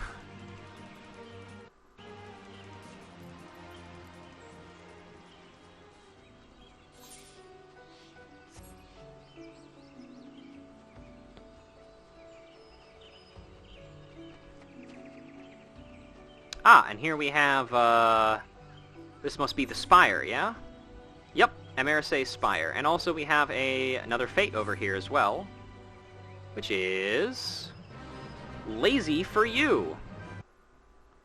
The things we love destroy us every time. So it was with Farmer Lawrence, who was devoured by his grossly overgrown pet Ochu, which he named after himself. Slay the rampant creature, that the old farmer's soul might know peace. Yes, and it is an achievement fate, which means we will not be doing it. Not that we would be doing it anyway. I can solo that fate? I don't believe you.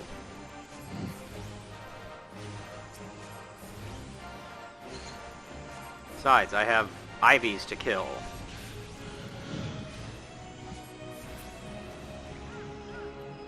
Is that all of them? No, I need one more. Just go on Blue Mage. Blue Mage isn't a class in this game. You know that, Kent. You'd be playing it more often if it was in the game, right?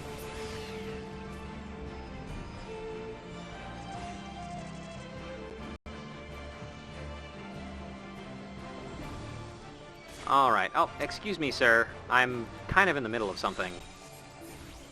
If I remember correctly, like, blue mages are the characters that steal abilities, right? They're the ones that can, like, copy monster spells by getting hit by them and stuff. Let's see what we got here. Alright, here we go! Oh, and I got attacked right as I did that. Is that gonna knock me out of the cutscene? I swear to God. I think it might. Never mind, we're good. Okay. Alright, now this is a... Now, there's two characters coming up here that are going to be part of a duo. Which one would you like to take? Would you like to take the big guy or the small guy?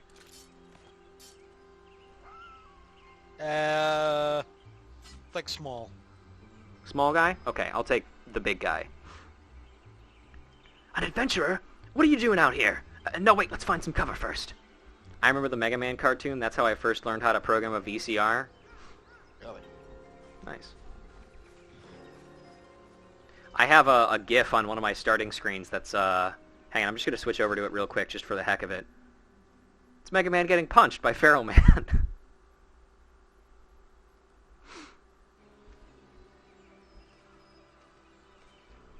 The Adder's Nest sent you? How do I know you're not an Imperial spy? You don't even have a uniform.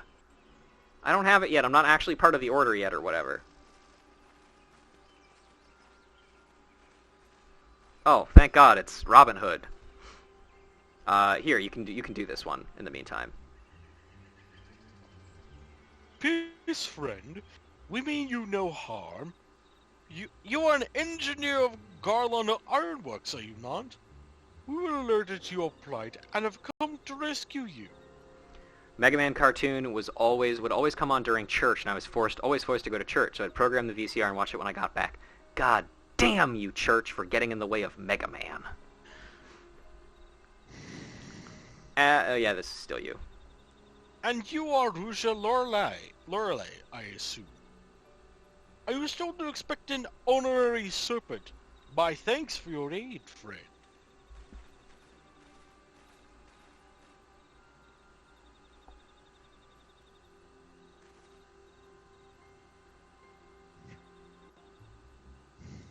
At least the church doesn't want to summon a superpower pope and kill all dragons. Well, dragons aren't real, for one thing. But we don't know if they don't want to summon a superpowered pope. I've never seen a craft of this design. It must be Garland's work. Is there no end to this man's treachery? The secrets of Magitech belong in Imperial hands. They are not to be squandered on Eorzean savages. There appears to be a tiny baby hiding in there. We are taking this craft back to the fortress. Dismantle it if you must, and bring the engineer. Someone must pay for Garland's crimes.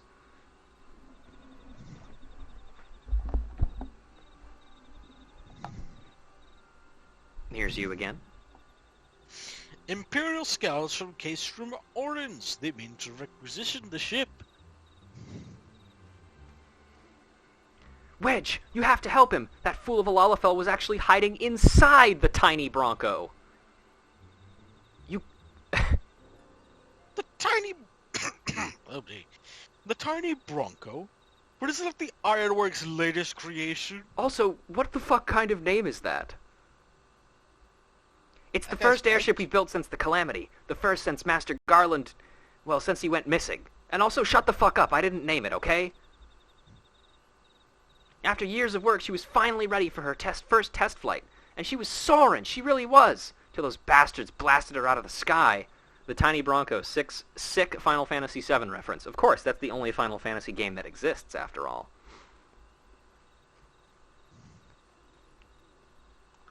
Here's you again. Attend me all. The Ironworks' latest creation must not fall into Garlean hands. We shall strike them swift and sure. I'd rescue Engineer Wedge. So I'm guessing the big guy is Vix. That's correct. Now, why don't you read this last one? Ruja, I trust we can rely on your support. Sure, probably. Oh, yeah. May the matron watch over us. With me. Whee! Now, allow me to explain to you guys... An ambush to arms! Allow me to explain to you guys the most horrible missed opportunity in this entire game. Why would you not call the Lalafell, the short guy, Biggs? Exactly, just like Kent says. Why is the short guy not named Biggs? That would be hilarious. Keep them away from the airship. Leave none standing. So we have some Fundators. We have some Gladiator Beast Bestiari.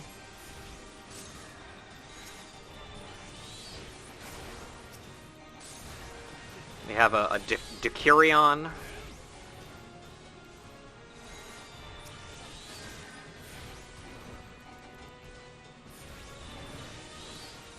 Savages, you cannot stand against the might of the Empire. I don't know, man. I think we're doing all right. This has gone on long enough.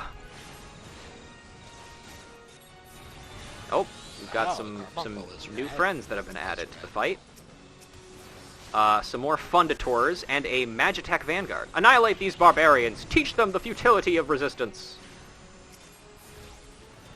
I'm not a barbarian. I'm an Arcanist. Barbarian isn't even actually a class in this game.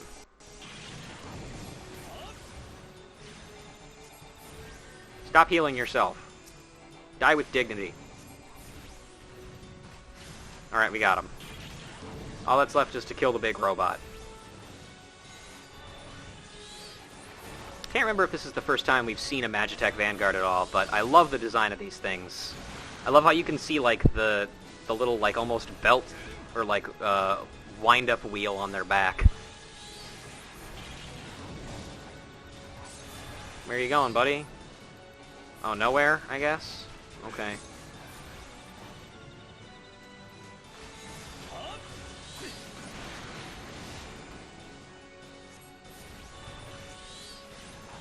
I don't know why they keep doing that. Why do you guys keep walking around like that? It's not gonna help. We did it! Easy money. And this is you, actually.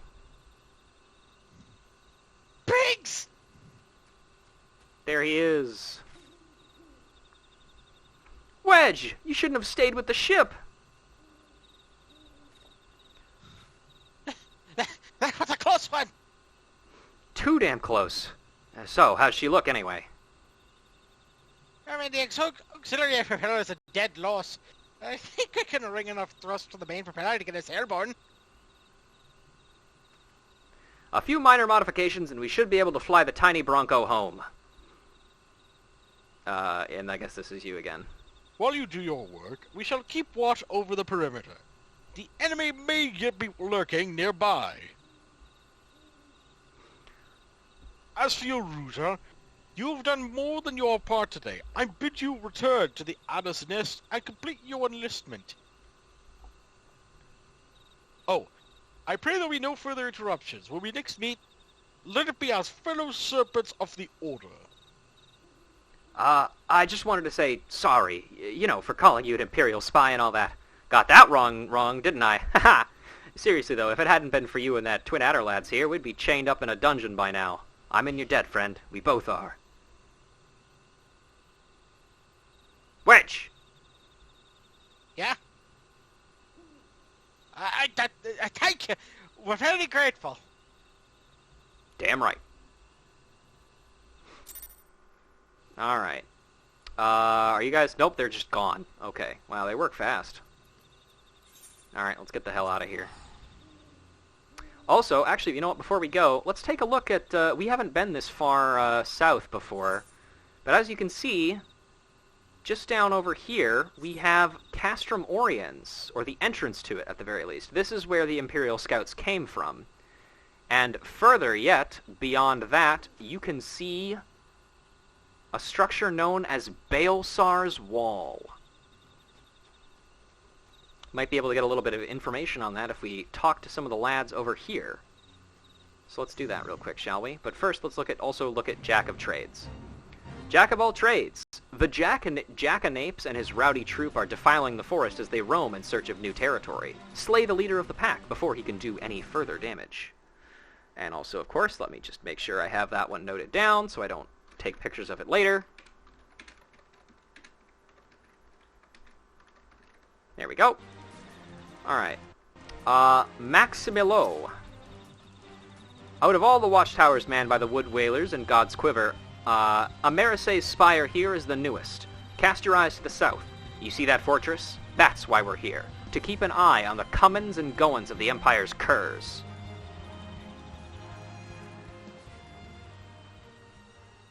Hi. Wow, it's Maximilioc's dude. It's true. Mathomi. Here's you. Let's cast the warriors to the south and the spireless to the north. We must remain vigilant for any signs of aggression. Every sentry that patrols the east shroud knows well that we are surrounded by enemies at all times. Okay, I guess we didn't really get too much information on Baelsar's Wall, but might as well talk about a little bit about it now. Across Baelsar's Wall is the region of Gir Abania, also known as Alamigo, which is another of Eorzea's city-states that in the time period before 1.0, so at least I want to say it's been like 30 years or more, or maybe about 30 years or less years or so. It's been at least a decade. But Alamigo was conquered by the Garlean Empire, and they built that wall there to ensure that the Eorzeans couldn't get over, and to ensure that their rule of that region was uncontested.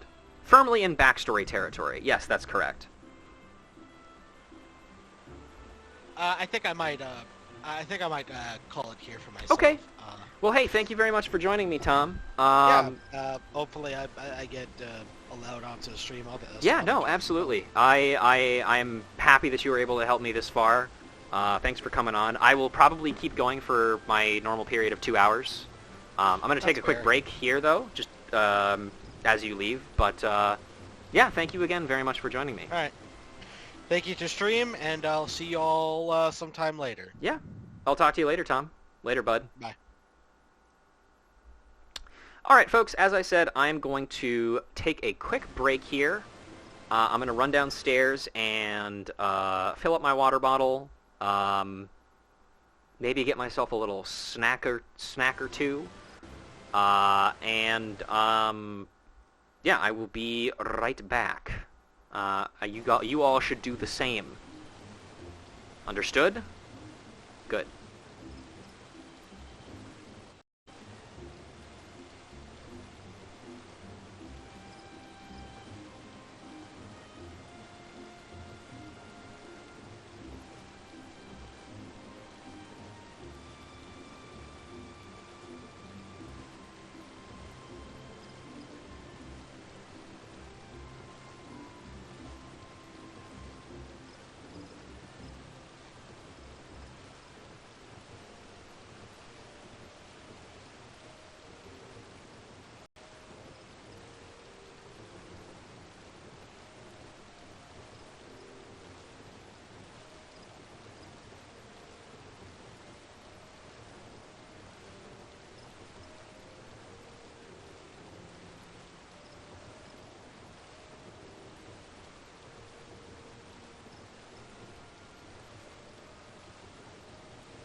Alright, I am back.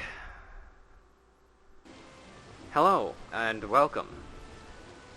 I don't know why I'm saying that, we're still here. Anyway. Hey dude, I did it! Ruja, it does my spirit well to see you returned. Word arrived but moments ago from the teen at 9 Ivies.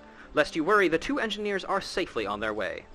The lieutenant informs me that you were instrumental in the mission's success. Had you not found Engineer Biggs when you did and helped us to rout the Garleans, things might have been very different. And all this before you even were inducted into the Order. You are well on your way to carving out a fine career for yourself beneath the Twin Adder standard. But without further ado, let us see to your induction. 12 willing, there won't be any further interruptions. Except for the interruption of you having to pick up the new quest. Woods will be done. The personnel officer stands ready to complete your induction into the ranks.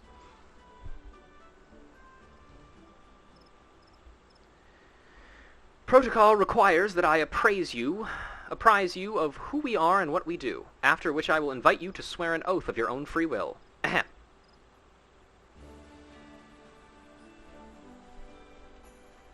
I'm going to also turn off the guest star box. The Order of the Twin Adder is the Grand Company of Gridania. Brings together the martial, economic, and technological resources of our nation, that we might stand strong in times of direst adversity, when our very survival hangs in the balance. Our order was formed in the days before the calamity, in readiness to fight the Garlean Empire, and to combat the beast tribes and their primals. Needless to say, our struggle continues to this day. Elder Seedseer Kani Sena is the supreme commander of our forces. Under her wise leadership, we protect the people of Gridania and the sanctity of the Twelveswood. In the balance, you say? Yes, the balanced discord. As the entwined serpents that grace our standards, let Forestborn strive as one with friends from afar to ensure that peace ever shall reign in Gridania. In doing so, we honor the will of the elementals, and theirs is the will of the wood. Now then, Ruja Lorelei, I ask that you give unto us your oath of allegiance in whatever fashion you see fit. Woods will be done. I shall strike down our enemies and drink of their blood. Little aggressive. My life for the Elder Seedseer, or dot dot dot. So, folks, what's it gonna be? Once again, this is your pick. You figured this shit out, not me. It's your job. You do all the decisioning. I just click a button.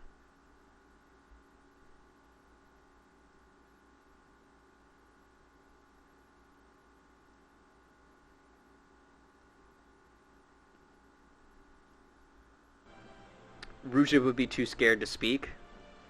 Yeah, that's kind of what I'm thinking too. But what does everybody else think? Does everybody else agree?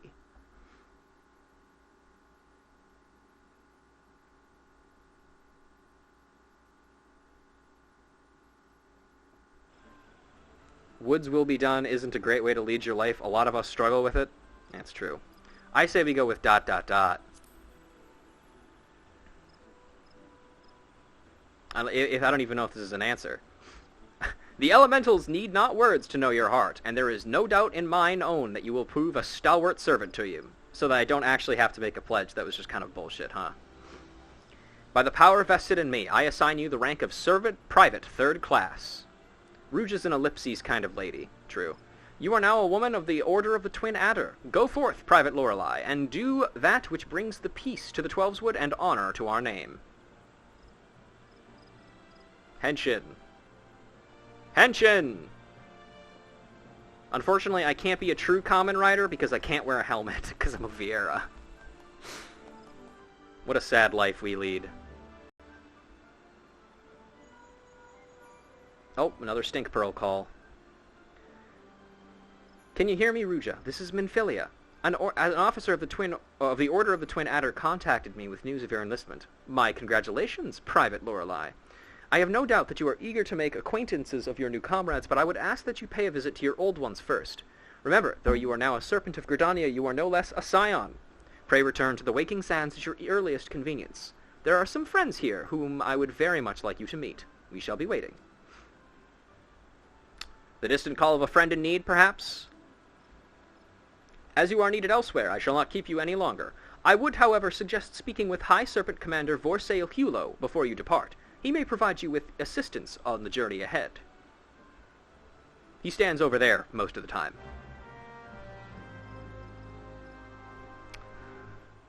Alright. You may now accept the quest My Little Chocobo Twin Adder by speaking to Vorsail. The quest must be completed, so we do have to do this. Just because. Order of the Twin Adder. Poggers. Now then, we have a couple of new things. We all have a new hunting log. We have a Order of the Twin Adder hunting log, which has a fair number of things in it, and we will be advancing through these ranks in order to unlock certain quests, specifically this Let the Hunt Begin quest over here. Among other things. Also, yes, Kenneth, that was a good pun. He said, I guess that makes her common-ridden. And it's true. Ruja put the link shell in wrong and it's always on. That would explain quite a bit. Anyway, we have a couple of different things here. Unfortunately, I'm not going to do this one right now because I'm going to wait until we're level 30. This one we can't do. We need to be higher level. And then this, My Little Chocobo. Vorsail believes it is past time you were issued a personal chocobo. Ah, Private Lorelei, I understand you have been working tirelessly in Gridania's name. You are truly an example to your fellow serpents. Actually, I kind of just joined like 2 seconds ago. But tell me, have you ever felt as though you couldn't get to your destination quickly enough? That perhaps you could do with a swifter pair of legs. If so, you might consider getting a personal chocobo. You have yet to be issued your own bird, am I correct? Given your considerable talents, you should be able to obtain one in no time at all. Let me tell you how to go about it. First, you must obtain a Serpent Chocobo's insurance by exchanging company seals with a quartermaster. Once you have this deed, present it to our man Singur, and he will furnish you with a suitable bird. Alright. Well, let's check the quartermaster and see what we need for that, shall we? We need 200 seals, which luckily we will get by turning in this quest here. So we might as well just return to the Waking Sands real quick and do that. That will also give me time to think of a name for the chocobo, because I have not done that yet. I really should.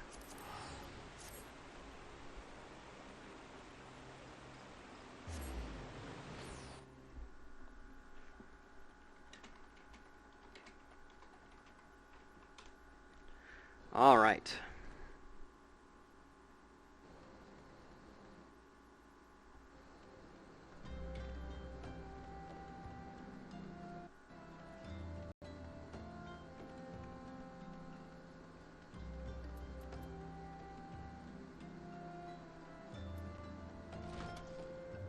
Hi, Tataru. It's the same line.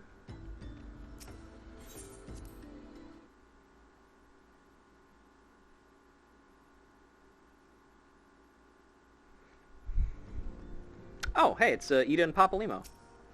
Following the calamity, each nation's armed forces underwent large-scale restructuring centered upon its grand company.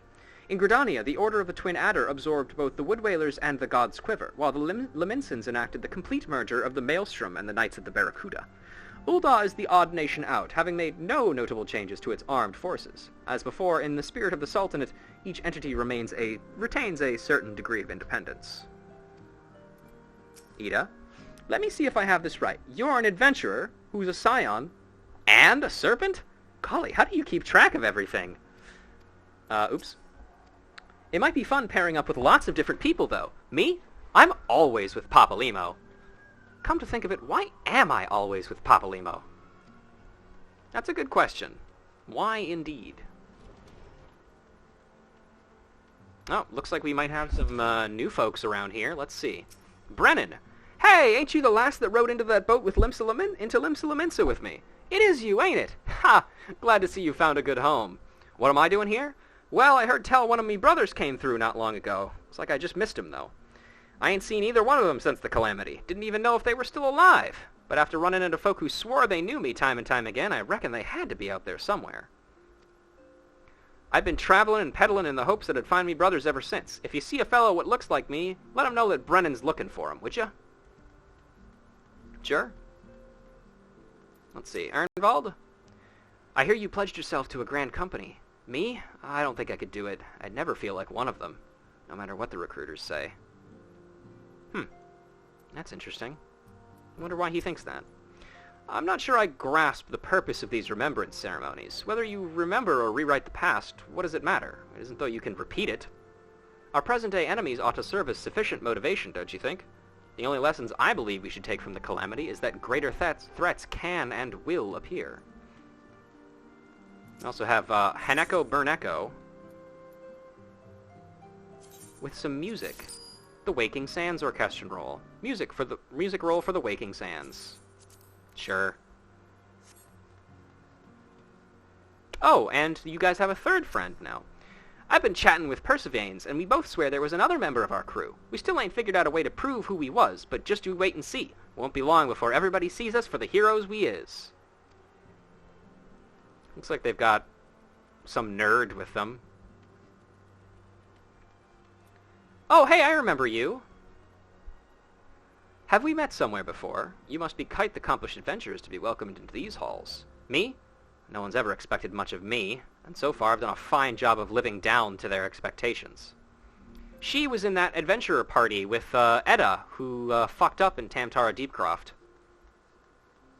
Oh, and here's your stolen Ehrenwald. We will continue to focus our efforts on investigating the primals. The Amalja are not the only tribe that has succeeded in summoning its deity. Fate shall be thy guide. When our purposes become one, once again shall our paths lead us here. Our city of learning is now naught but shadows. Ere the light of dawn breaketh, shall we follow whither the sand blows. Alright, dude. Oh, and there's Thankard over there.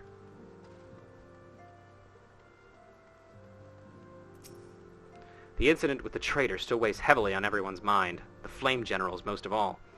And although he cannot be expected to know what evil lurks in the heart of every man under his command, the revelation is nevertheless a devastating blow to his authority. Even so, it warrants saying that you should not let this tragedy color your opinion on the man. In all my years working with the Flame General, I've never had a reason to doubt his capacity to lead. Nice. Hello, Scion of the Seventh Dawn. Welcome back, Ruja. Lady Minfilia awaits you within. Oh, oops. Maybe I should get a bigger knife. I'll have a gun built into it or something. That's a great idea, Thancred. I don't think anybody's thought of that yet. Welcome back. It seems you wasted no time putting your skills to work. How do I know? Why, the recruitment officer called to regale me with a tale of your heroics. The pride in his voice was palpable. We Scions are truly fortunate to have you with us, Ruja. Now, when last we spoke, I said I wanted you to meet some friends, did I not? Well, I neglected to mention that you have already met. Tataru, please show them in. This way, sirs. Oh, hey! It's the Star Wars gang. Thanks again for getting us out of that mess. We owe you our lives. But I don't think we've properly introduced ourselves. I'm Wedge. And I'm... Gods, man, spit it out, will you? Biggs, at your service. Should I just mix up their names on purpose now, just for fun? Or should I actually read it as written? The possibilities are endless. I am pleased to say that Wags and Bidge will be... Never mind. Biggs and Wedge will be staying with us for a while. Nobody clipped that. Magitech-driven contraptions such as airships grow ever more vital to the city-states of Eorzea. As a neutral party, it was judged that we Scions should serve as the keepers of this technology. Of course, for this we needed knowledge of experts, and so we requested the assistance of Garland Ironworks, who very kindly sent us 2 of their finest engineers. Our happy family continues to grow. On behalf of the Scions, I bid you welcome to the Waking Sands.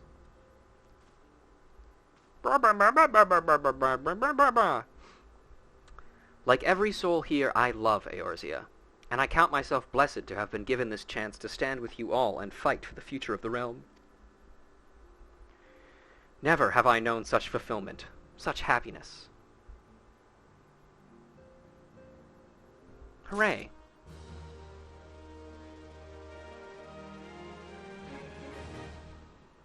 Cool. Alright, Sylph Management. Minfilia needs you to investigate the Sylphs. Now, having set aside the formalities, we have a favor to ask of you. Oh, good. Urianger, have the documents arrived from the students of Baldessian? Aye, my lady. They arrived but recently. We have conducted a study at the behest of the Order of the Twin Adder. Papalymo, Yda, a synopsis if you would. Our task was to survey the behavior of the Sylphs, a beast tribe indigenous to the Twelveswood. Oh, how to describe them. They look like gisselcreens, floating ones, that worship the primal Ramu. Okay. Though technically a beast tribe, Sylphs are blessed with a comparatively personable demeanor, conducive to peaceful communication.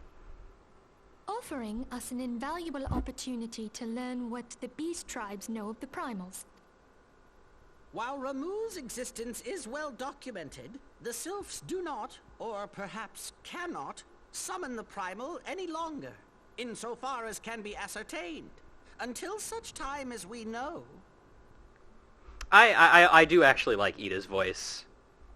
It would be unwise to assume that the threat posed by the primal has passed. I feel like it fits her, especially given what we learn of her later.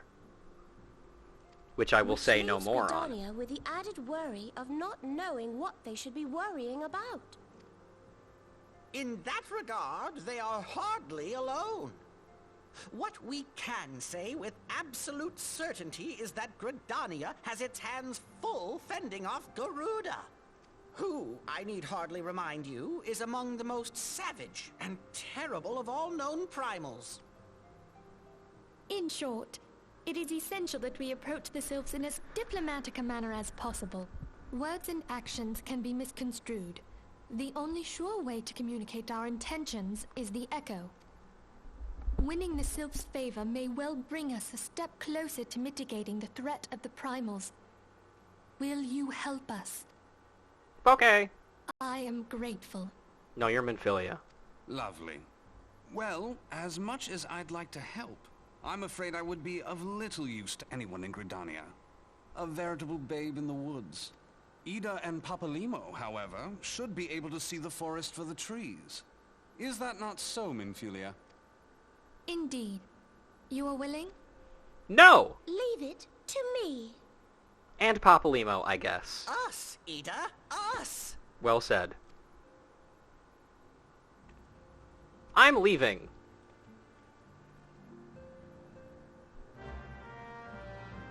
Alright. So we're off to the, 12's Wood then. Your mission is to make contact with the sylphs, with the ultimate goal of finding a peaceful resolution to the threat posed by Ramuh. Be fairly warned, the sylphs are a unique people, to say the least, and you may find yourself bewildered by their customs at first. Yet know that Yda and Papalymo will be on hand to support all your endeavors. Okay, interesting.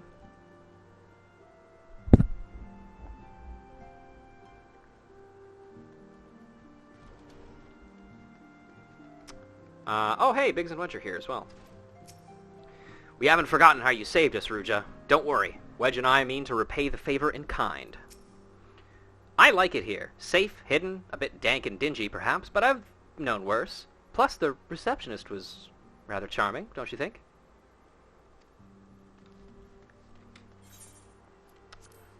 Nico is currently in Old Gridania. I am announcing.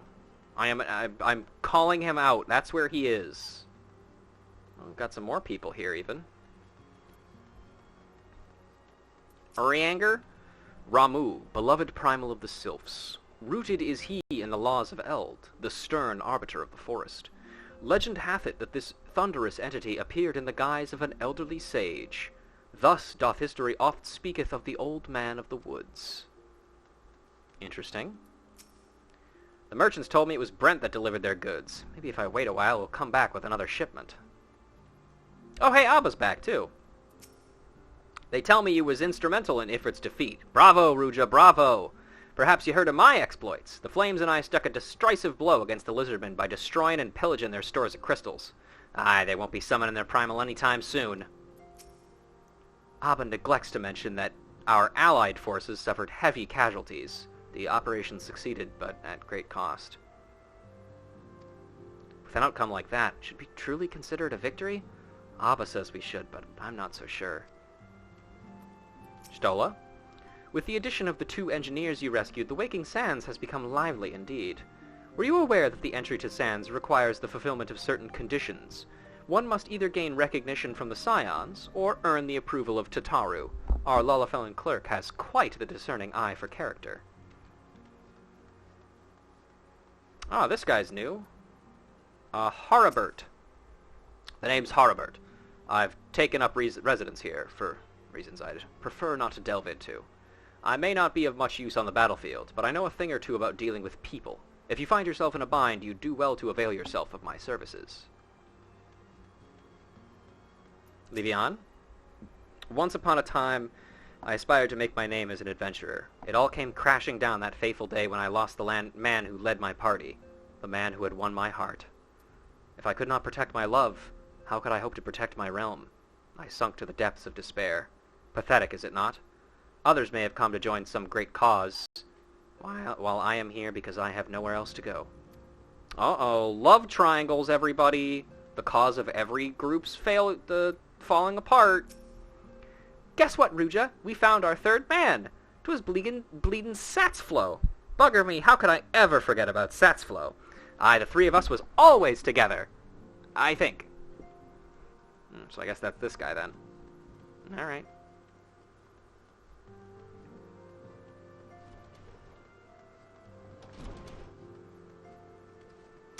Was Thancred hiding around here? I couldn't see him. Oh, yep, there he is. Hey, buddy. Traipsing around in the woods is hardly my forte.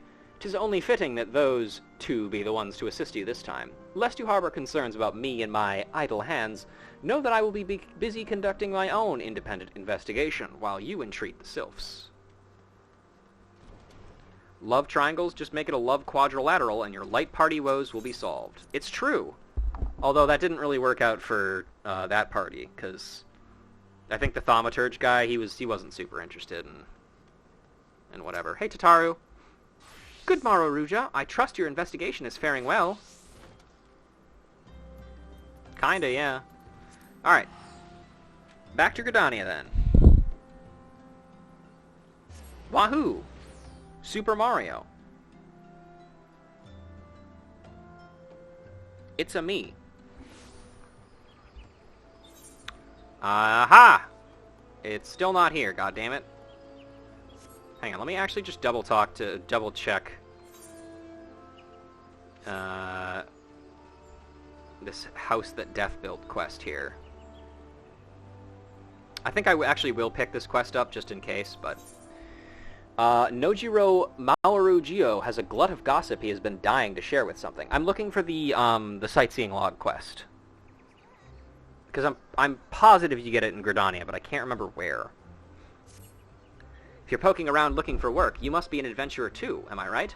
You won't find much here, I'm afraid. Seems the only thing people talk about these days is that nasty bit of business down near Isamhar. Surely you've heard the stories of a strange portal suddenly appearing in the ruins down there? Huh? Hey, don't give me that look. I'm only telling you what I overheard this from the whalers. They say on the other end is some sort of labyrinth. The thing is, every time they go down there to map the place out, nothing is the same. A mystery if I've ever heard one. Frankly, I'm more than happy to let it stay a mystery. Strange apparitions, booby-trapped corridors, going down there is nothing short of suicide. Still, the prospects of treasure is awful tempting. Don't take my word for it, though. Head down to Isamhar and you can hear it straight from the Chocobo's mouth. If you're planning to go, I'm afraid you're on your own, miss. What good is treasure if I never make it out of there to enjoy it? I bid you safe travels, friend. If you should make it back in one piece, mayhaps Nojiro and I will accompany you on your next foray into the ruins.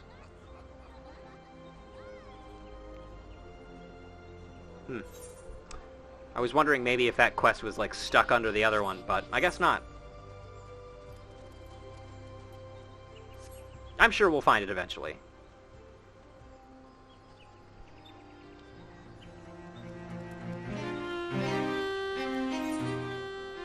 Very loud. Thank you, Final Fantasy.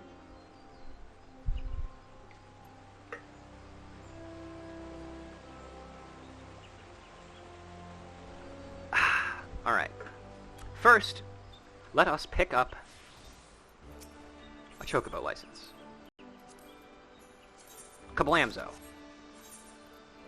Serpent Chocobo Insurance. Present this deed to the Order of the Twin Adder Company Stables to receive your own Chocobo. We know far too little of the sylphs to lay any worthwhile plans. We must call upon the scions once more if we are to... beg pardons, 'tis a terrible habit of mine to think aloud, but tell me, what brings you to the Adder's Nest? Oh, Jesus. We come in peace. Commander Vorsail Hulo has been awaiting the aid of the scions.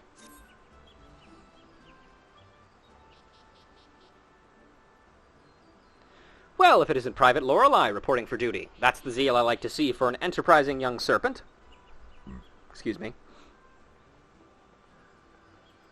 Morning, Commander. Sorry to disappoint you, but other business brings us here today. Yda and Papalymo, always a pleasure to see the two of you. My men tell me you question the name of the scions of late. Quite so, Commander. A little bird told us that the Twin Adder was in need of our adventuring prowess. Ah, your little bird sings true. No doubt you've heard that we are investigating the sylphs, that curious beast tribe that calls the depths of the Twelveswood home. The sylphs are, for the most part, a peaceable bunch, much to the delight of the Elder Seedseer, who has no desire to see her people embroiled in yet another fruitless war. The Twin Adder is of the same mind, and 'tis precisely for this reason that the sylphs' relation to the primal Ramu has raised a flag of warning amongst our ranks. Friendly as they may appear, the beastmen will be beastmen. Should there even be a sliver of a chance that the summoning of a primal might disturb the balance between Gridania and the Sylphic tribes, it is a possibility we cannot ignore. Better to be safe than sorry, indeed. Do we strike at Ramuh, or leave the Sylphs to their own ways? That is the question, yet I find myself lacking ample knowledge to arrive at an answer. Opinions abound within Gridania, but to only listen to one's own is among the greatest mistakes a commander can make. I would hear from the other side, the Sylphs themselves, and seek an impartial party to serve as my liaison. That is where you Scions come in. Okay. The Sylphs of Little Solus remain untempered, and have held many a productive dialogue with our people. I would hear their candid thoughts on their tempered brethren. That said, I urge you to exercise due caution. Sylphic tradition and etiquette bear little resemblance to our own. It would not do to have any cross-cultural faux pas get in the way of a productive parley. En route to Little Solus, you will come upon the Hawthorn Hut.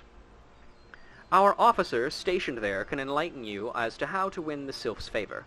May your expedition be a worthwhile one. A friendly palaver with the Sylphs. This should be pleasant enough diversion. The Hawthorn Hut, was it? Well, I believe the ferry departing from the West Shore Pier should take us straight there. A friendly palaver, indeed! I know what that word means. I hope this will be as straightforward as you say, Papalymo.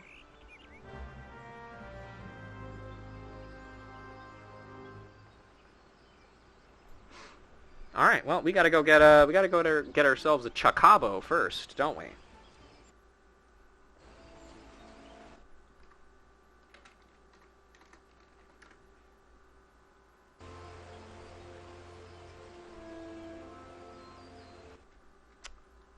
Let's see. The guy is over here, I believe, right?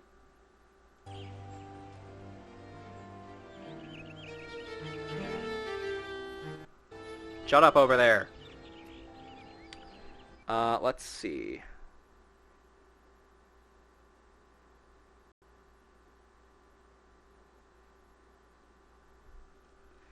Don't mind me, folks. I'm doing a little,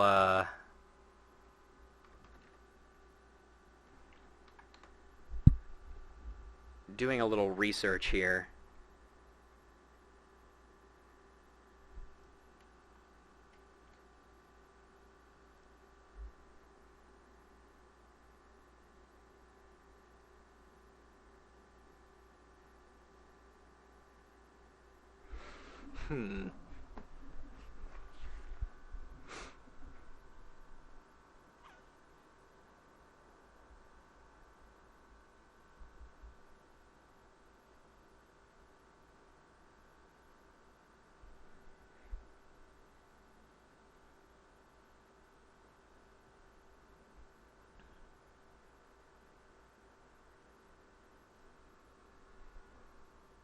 I'm scrambling to figure out a good name for the Chocobo as we speak. Okay, I have an idea. I don't know how this word is pronounced necessarily, but I think this is a good one. Literary tie-in. Here we go. Want a bird issued, you say? Then I'll need to see your Serpent Chocobo insurance. Here you are, sir.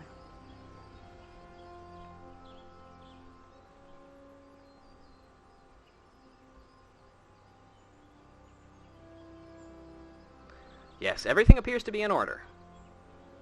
A moment, please. I'll be right back with your Chocobo.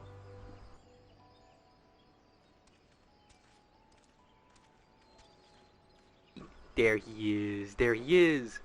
And here he is. The fellow has been in high spirits the past few bells. He must have sensed his master was coming. Now then, to make it official, you'll want to give your noble steed a name.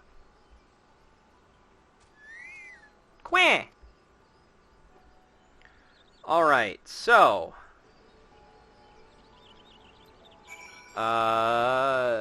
name my Chocabo. When he pops into existence, there we go. Quah! Alright. Okay, this is the name that I've come up with. His name will be, Bacharach. It's German. If anybody can figure out what the relation this name has to our character's name, I don't know. I'll tell you that you did a good job. Let me just double check to make sure I'm spelling it right, because that would be really awkward if I'm not spelling it right. I've already fucked it up.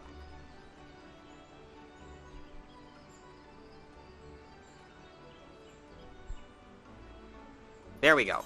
That's the correct spelling, actually. Bacharach.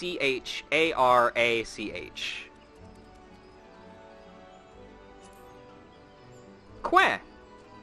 Oh, he didn't like the name, I guess. Whatever. Oh, never mind, he does like the name. I dare say he likes his name. Here is your very own chocobo whistle. Simply blow into it, your feathered friend will come bounding to your side. But do forgive him if he doesn't respond when summoned in crowded city areas or monster-infested lairs. Chocobos are stout-hearted creatures, but they have their limits. And lastly, I prevent you with your chocobo rider's license, as is required by law. And that concludes all the formalities. I wish you and your chocobo long years of fulfilling companionship. Hooray! We now have a friend. And not only that, but we can also use all of these other mounts that we have in our inventory. However, I'm not going to be using all of them. I'm only going to be using some of them. Also, I should probably read those, shouldn't I? I'm not going to read this one yet, because it's a secret. But this one is the whale horn. The tones of this hefty horn echo through sky and sea, summoning a whale that is conveniently bound to neither. And a lunar whale. A thin, rectangular piece of what appears to be cerment. Placing it near the lunar whale will grant you access to its voluminous belly, which is not nearly as awful as it may sound.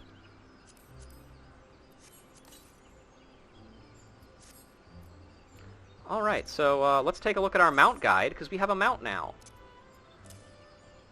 Company Chocobo. Born and bred in the city-state of Ishgard, the majority of company chocobos are geldlings of the Rouncery variety. However, the massive Destriders and miniature Belden Genets are also raised to accommodate the builds of Rogadin and Lalafellan riders, respectively. Chocobos are stout-hearted creatures, but they have their limits. Mimigun. Actually, Singer said that, idiot game. Then we have the Indigo Whale. Pods of these massive wavekin are believed to traverse the Indigo Deep for thousands of malms in pursuit of food. Why they would choose to limit themselves to the confines of the sea, despite possessing the capacity for aether-assisted flight, is a mystery scholars have pondered for centuries. Why, what a whale you've whisked out of the Whitecaps, says Wawalago. The SDS Fenrir. Manufactured for use by the now-defunct Strife Delivery Service. Interesting. This two-wheeled monstrosity's ceruleum engine howls like a silver wolf of legend as it propels its rider across desert and plain. Misfortune is no excuse for failing a delivery, says Hildyard. And the Lunar Whale. Produced by Garland Ironworks based on a mysterious tale from a distant land, it not only resembles a whale on the outside, but shares its voluminous belly. With enough room for the pilot and 7 passengers, it stands, or rather floats, in a class of its own. She is risen, the promised ship of light, the Lunar Whale, a man simply known as Elder. Hey, have I mentioned that I love Cloud Strife? No. I don't believe you. There's no way.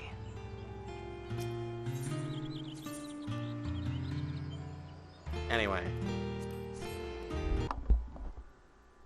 Off we go yet again.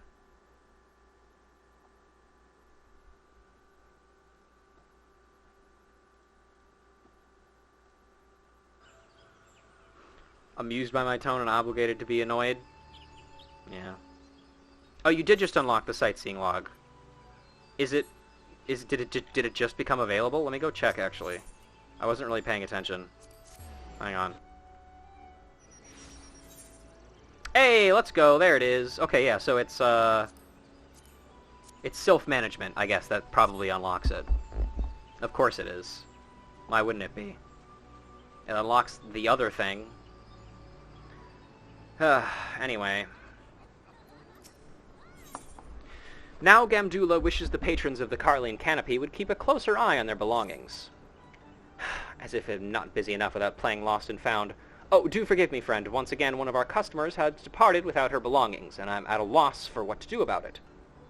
While I understand that adventurers have many cares on their minds, 'twould make my life much easier if they could keep their personal effects in order.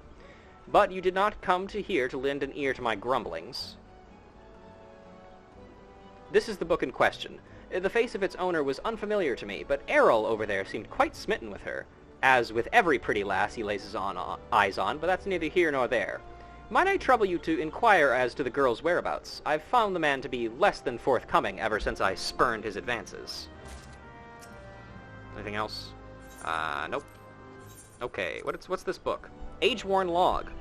Within its brittle pages are detailed sketchings of landscapes and vistas numbering in the hundreds. Ah, the sweet little thing with the journal. Of course I remember her, and remember her well. Had a smile to warm the heart, and a laugh, a lilt, one might say, to tickle the depths of the soul. And she was most eager to hear tales of my many travels, which speaks to a keen and sensitive mind. Jilly, I believe, was her name. No, that's not right. Jilly was the redhead from last week. Ah, damned if I can remember. You must understand, no small number of comely lasses seeks my company. I dare say keeping all the names and faces straight is an adventure in itself. Ha ha ha. Fuck you. Any road, the girl spoke of paying a visit to Apkalu Falls before traveling on. Like as not, you'll find her there now, shedding a tear or two at our parting. Do pass along my regards if you see her. She should be readily recognizable in that charming straw hat of hers. Why are men? I don't know. Also, yes, I would be able to see that type of unlocked quest if I had finished the level 30 quest of Arcanist. Anyway. If you're looking for the young lass who left behind the log, she spoke of paying a visit to Apkalu Falls before she journeys on. Looked terribly charming in that straw hat of hers. A bit boyish, perhaps, but they can't all be perfect, now can they? Fuck you, man. Actually, hang on. Slash spit.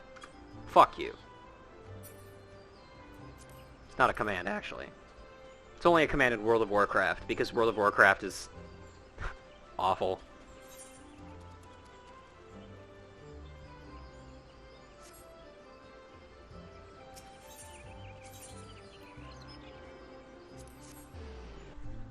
Slap them 100 times? Don't have time.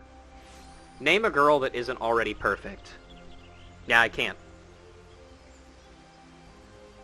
Hey, Simpkin! Name a girl that isn't already perfect.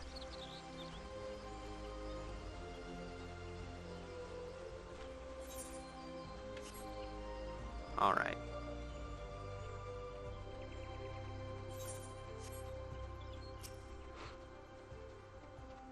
Hey, Otaku. Bye, Otaku.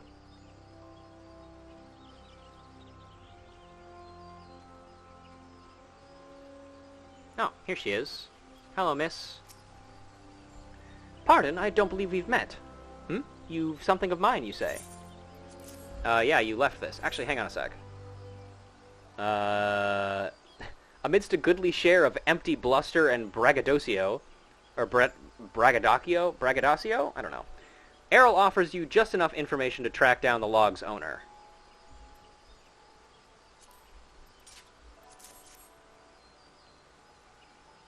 My journal! Thank the 12.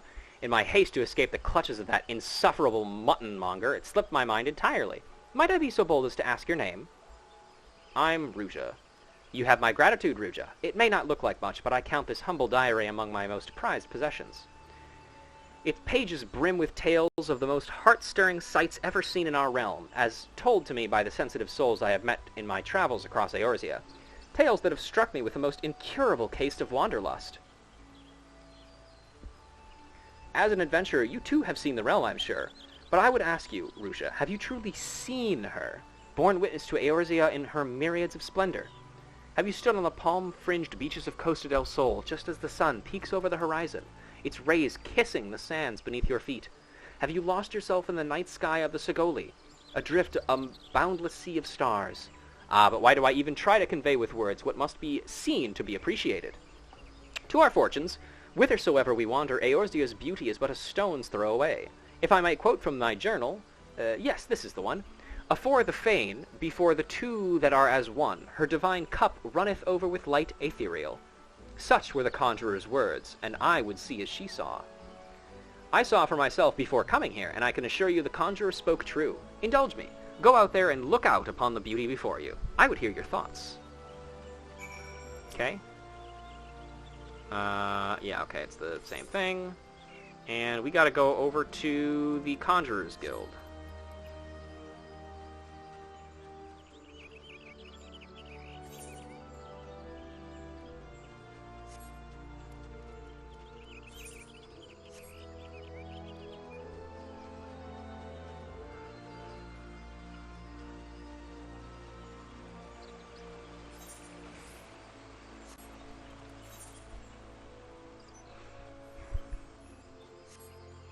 What a lovely place this is.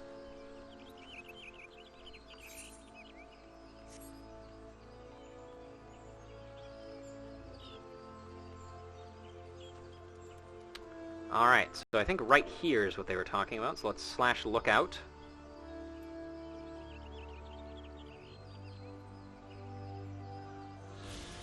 You've looked upon one of Eorzea's stirring vistas, as identified by the explorer Millith Ironheart. Return to Apkalu Falls and report your sighting.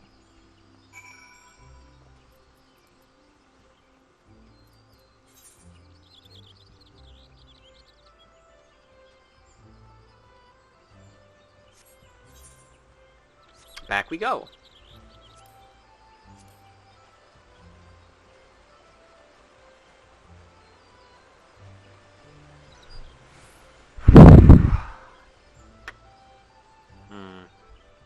I just had an interesting thought. But, don't worry about it, guys. It's not something that need to worry about right now. It's something for me to worry about later. Welcome back, Ruja. I trust you were as moved by the sight as I was. The great stone that adorns the entrance to Stillglade Fane is none other than the Sky Serpent's egg, cast down from the heavens by Nofika the matron so long ago. And those mammoth tree trunks, remnants, no doubt, of primeval forest. Whence did they come? Why do the two arbors grow as one? This I do not know, but what I do know is that the realm is replete with such beauty, if only we know where to look. This is what compels me to wander. Not the promise of power, glory, or riches, but a burning desire to bear witness to all the wonders around us, as wrought by gods and men alike. Though we have just met, the twinkle in your eye tells me that we share certain aesthetic sensitivities. It would be my pleasure to gift you with a sightseeing log of your own. In its pages you will find my records of the most stirring sights in this realm, both that I have seen with my own eyes and those I have, thus far at least, only heard of in my travels. No doubt your adventures keep you occupied, but is this not all the more reason to take in the sights as you travel, that both body and mind might enjoy a moment's respite from time to time? And who can say, perhaps you will discover new glorious vistas that have eluded even me. With that, I wish you safe travels, Ruja. When you have seen all there is to see, pray return to me. I would like nothing more than to share impressions with a fellow sensitive soul. You now have access to something that will, keep me fucking busy for a very long time. This here is the sightseeing log. This is something that we are going to be doing later. Excuse me, folks. Just thinking about it is making me tired. So, the sightseeing log is something that you can make progress in by typing /lookout at specific locations around Eorzea. However, in A Realm Reborn, because they are crazy, they also decided to make it so you can only view specific vistas at specific times of day.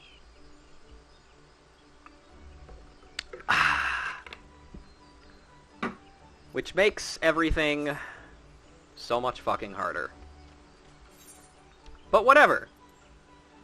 And in certain weather conditions. That's correct. I forgot about that part. Fuck. God, that's gonna suck. But I'll get to it eventually.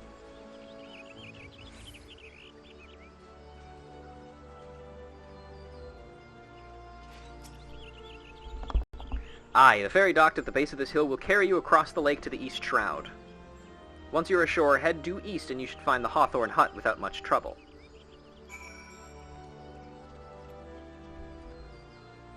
Alright, off we go then.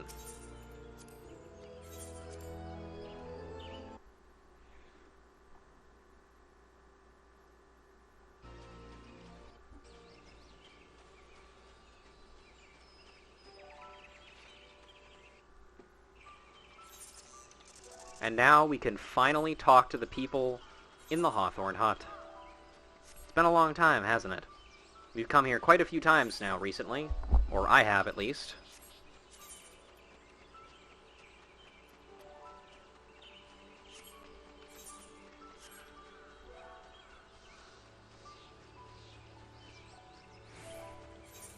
How are we doing on hunting logs here, by the way? We got everything we need?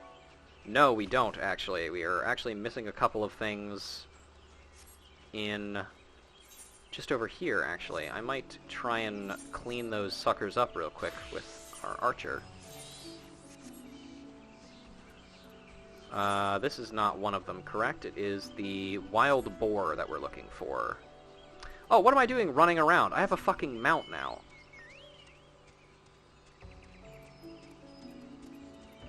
Thank God.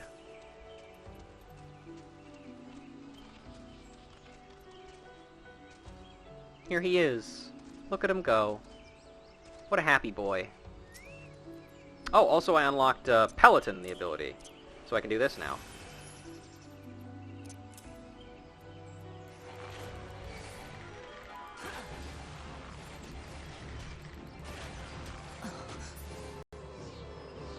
Yeah, me too, buddy.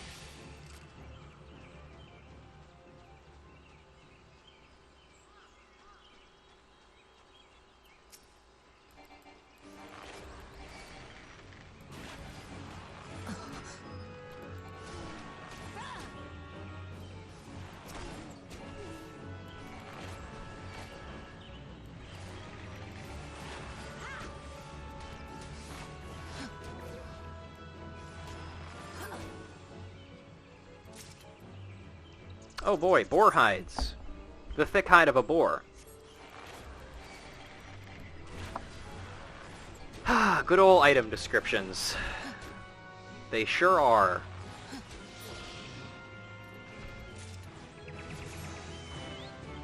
Nice. Level up to level 22.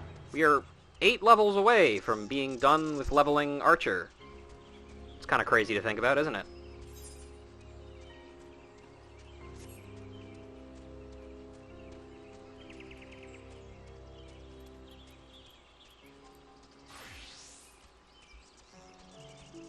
Oh, actually, hang on. We gotta kill these guys too, don't we?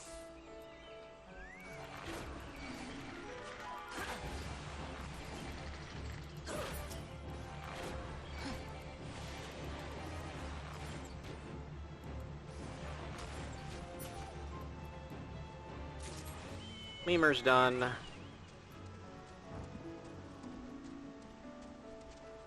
Yeah, I didn't get the Road to 80 buff, unfortunately. Or maybe fortunately. I think I talked about already that I was kind of hoping to not get it. Because I wouldn't really be able to make super good use of it anyway. But, uh-oh. Thunder. And lightning. Potentially very, very frightening.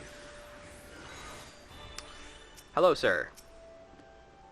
Welcome! Welcome to the gracious Hawthorne hut. Not that it's mine to welcome you to. Ha! Far from it. Master Hawthorne is within, if you've a mind to speak to him. Yes, Galileo, the very same. My duty within the Order of the Twin Adder is to issue Grand Company live quests. That's nice. Hey guys, what's going on in here? You guys having a good time? Okay, cool. Hey.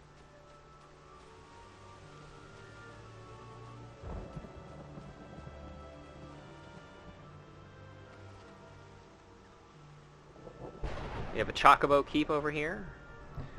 It had to have been the Ixal. The markings were consistent. Well done. Report to the barracks at once. Hello. Ooh, and a Hunter Schooler. Nice. You have the aspect of an adventurer. Let me guess. You stalk an elite mark. What do you do here? I'm what some term a Hunter Scholar. I not only pursue dangerous elite marks, but make a study of them. It's well worth the effort, my young friend. Every elite mark is worth a goodly number of allied seals. Still, their farity cannot be underprized. Whatever your quarry, ask me your questions before you go in foolish pursuit. Elite marks are ranked according to danger, you see. The most dangerous are the rank S marks, and those carry a double risk. Hard to find and hard to survive. Tell me about Stinging Sophie. Stinging Sophie. Fattened on the honeybees of full flower comb, this giant hornet inspires both disgust and complacency. Contrary to what its excess of embonpoint suggests, this grotesquire is agile enough to evade its would-be slayers, and instead give them a deadly stitch with its needle-sharp stinger. Melt. Unfathomable in its concoction and unspeakable in its coagulation, this void scent has its origins in a sylph's jest. The Codex speaks the truth, my young friend. Gaze overlong at its sucking tumescence, and something inside you will die, and it's put me off flummery for good. Wulgaru, the false tree. Not a few poachers have vanished after being bound overnight to this vampiric man-eater by unsuspecting wood-whalers. Wulgaru is drawn by noise and commotion, breaking its arboreal disguise to feast on the blood of its favorite prey, man. In other words, go quietly and fight stealthily, adventurer. If a tree comes alive in the forest, you're not likely to notice until it's too late. Ominous! Hi there. Are the Aetherites not a glorious invention? I can only imagine how inconvenient it must have been for adventurers when the calamity disrupted the ethereal flow and made instantaneous travel all but impossible. The Aetherite here is relatively new, of course, and this wonderful tower was built to protect it. It's called Jocelyn's Spire, in honor of the captain of the first ever company of wood-whalers. Fascinating, wouldn't you agree? Yeah, actually, that is pretty interesting. Lazette.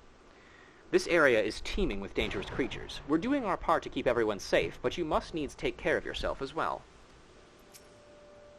I am tasked with keeping the people in and around Jocelyn's Spire supplied. That's nice. Laves of Hawthorne.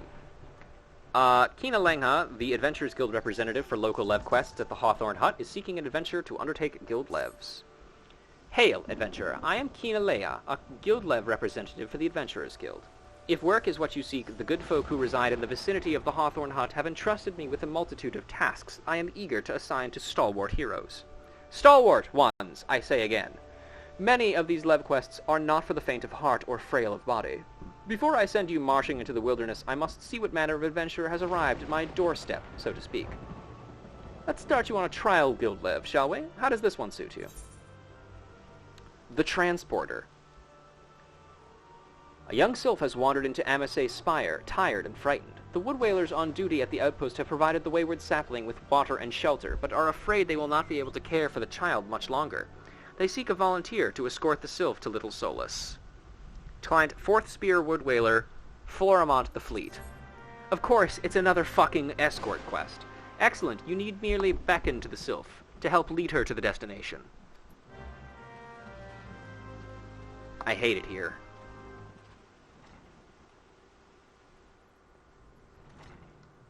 Let's see. Oh, hey, it's Florimond. This is the guy who commissioned us. Florimond seeks a capable adventurer to cull vermin in his bed. Are all the trial ones escort quests? Is it random? All of the trial ones that we've accepted so far have been escort quests. I think it's usually a specific trial or a specific lev that they assign for each area. But all of the ones that we've gotten have been escorts so far, which is awful. Okay.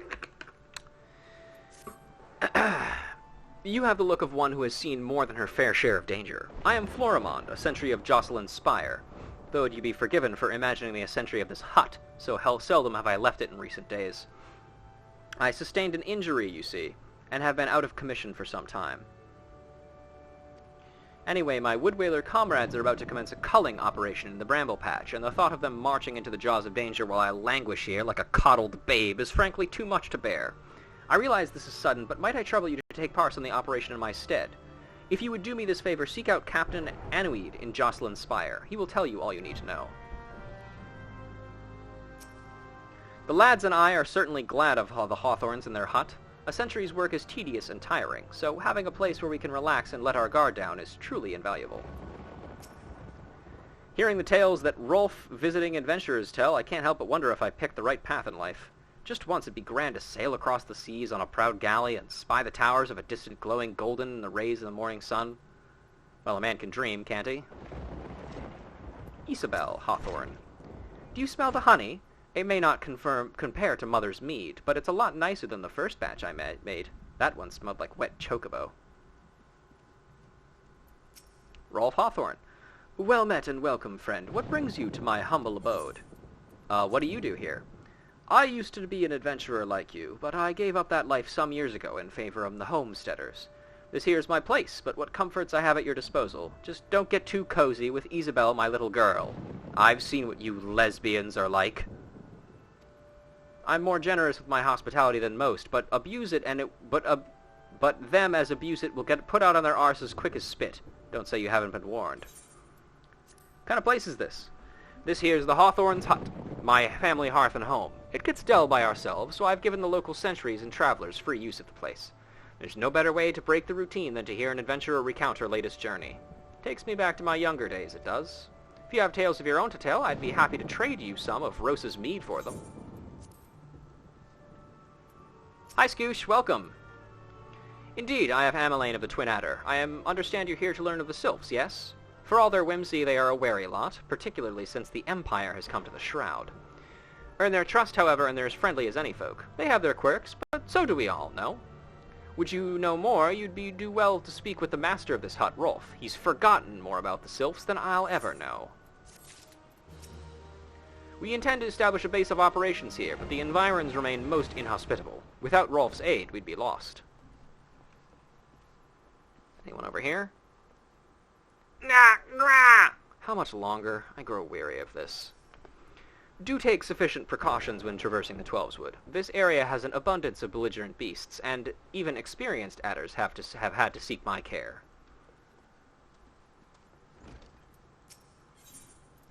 Rolf Hawthorne, patriarch of the beekeeping Hawthorne family, is said to be well-versed in Sylphic customs. Come to learn a thing or two about the Sylphs, have you? I'll tell you one thing. They're a peculiar folk. How peculiar, you ask? Well, let me just tell you. On your own today? I had a guest earlier, but he wanted to leave a little early, so I let him go. But I am on my own for probably the next hour or so, yes.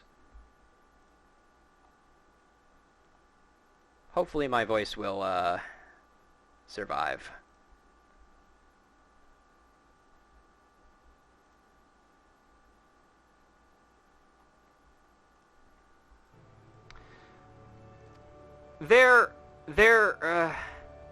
Beg pardon, friend. My memory is just not what it used to be. I've seen much and more in my adventuring days, and it's all a clutter in my noggin now. Though I've shared my stories with those around the hut before, you may have more luck with them.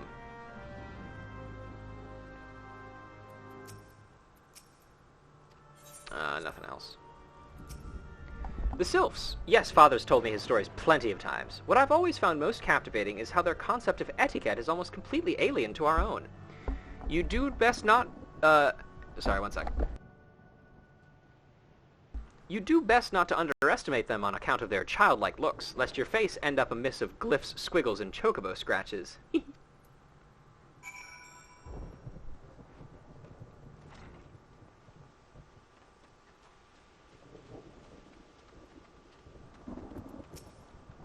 The quickest way to a quiver woman's heart might be through her stomach, but don't even think about trying to foist your foodstuffs on a sylph. They sustain themselves by simply bathing in the sun, or so Rolf once told me. Interesting. So they're cabbages. The sylphs. Inveterate tricksters and troublemakers, that's what they are. One day they're drawing marble faces on our masks, the next they're sending our young centuries falling to the bottom of a ravine. Tell them to stop and they just laugh at you. Rolf claims they harbor no ill will, but I dare say such pranks are no laughing matter. Interesting. So they're quite childlike, then. Oh, of course! Of course! Hearing your stories, well, my stories, has brought the memories flooding back to me. I feel like dancing. Yes, nothing brings people together quite like a little toe-tapping. A sylph told me long ago that dancing is a time-honored greeting amongst their kind. You do well to remember this. It may just help win the favor of our forest friends.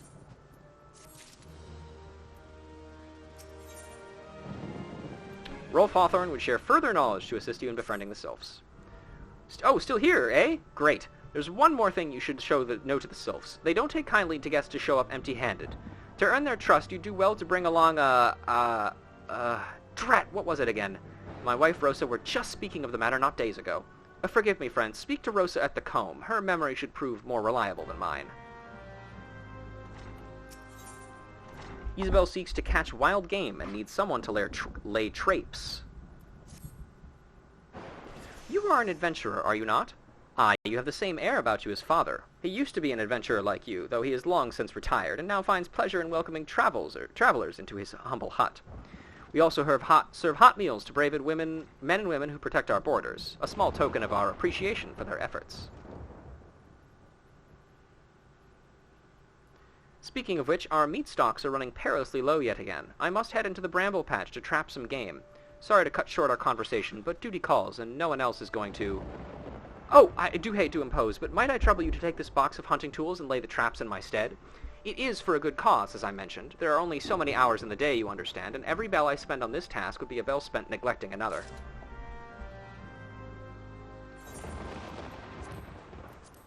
Hunting tools. This wooden box contains all manner of pointy instruments used by trappers when hunting their prey. Let's also get up to the top of the spire up here real quick. Oh, man. I may actually need to end this a little early, depending upon how I'm feeling in a little bit here. Or either that or just take more breaks, because... Whew!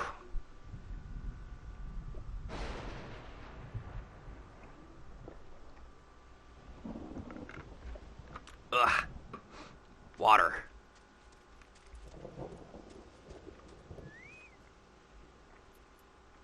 Puerile note. A century at Jocelyn Spire would delegate some of his duties to an eager adventurer. Those frightful snouts, tusk like unto spears, and the squealing, that dreadful squealing, a death hymn that haunts my dreams every night. Why, oh why, did I ever leave home to come here? Spin an extra wheel to get assistance? Maybe, I don't know. We'll see how I'm feeling. I may also just want to end early because I'm hungry. Hail, adventurer. Your sharp-eyed mind tells me you're keen to prove yourself, and to your good fortune, I've a menial task ideal for one of your fair to middling abilities. Wild boars plague the bramble patch, and it's about time someone culled the herd. Well, hop to it now. Jocelyn, whose name this spire bears, was a legendary captain from the Wood Whalers' early days. Whenever my bow falters, I need only remind myself that my forebears fight in spirit by my side.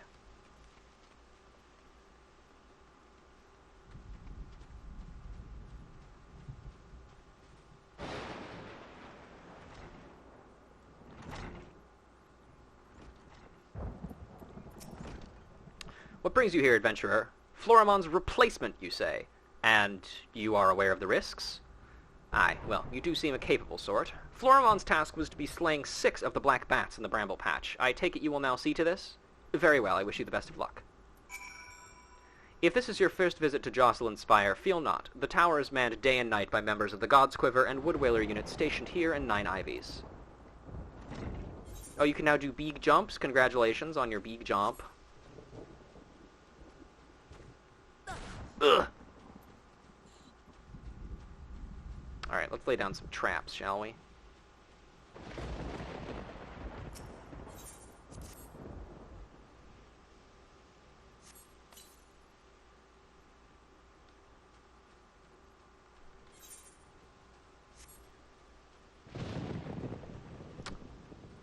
Well, thanks for stopping by, Jag.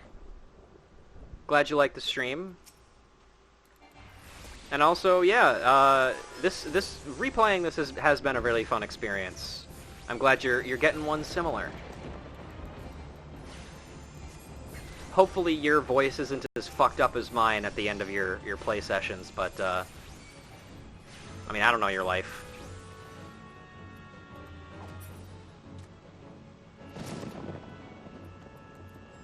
That was maybe a bad idea to do that, actually. It's fine.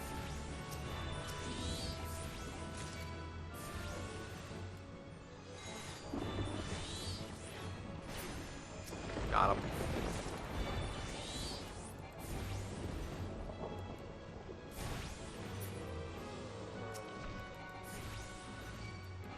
Just gonna cast 2 standard ruins on this guy, I think.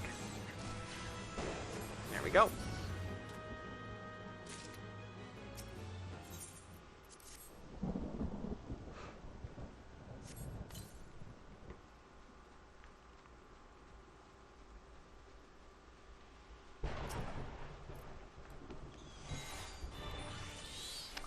All right.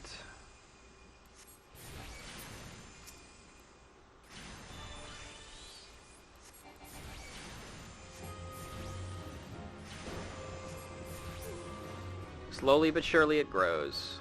Correct.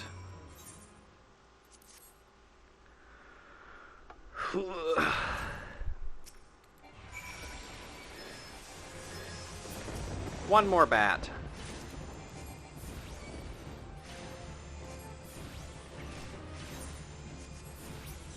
There we go.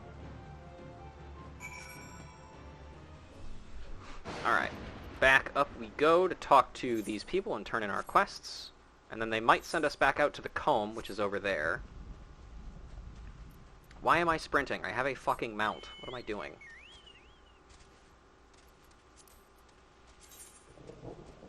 Onwards, Baccarat!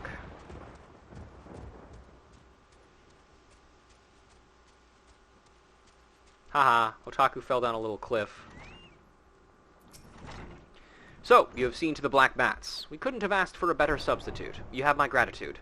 Now, at the risk of seeming brazen, I would ask you a favor of my own. Might you bear a message to Florimond for me? The lad is being overly hard on himself for his absence. Tell him that his fretting avails no one, he himself least of all.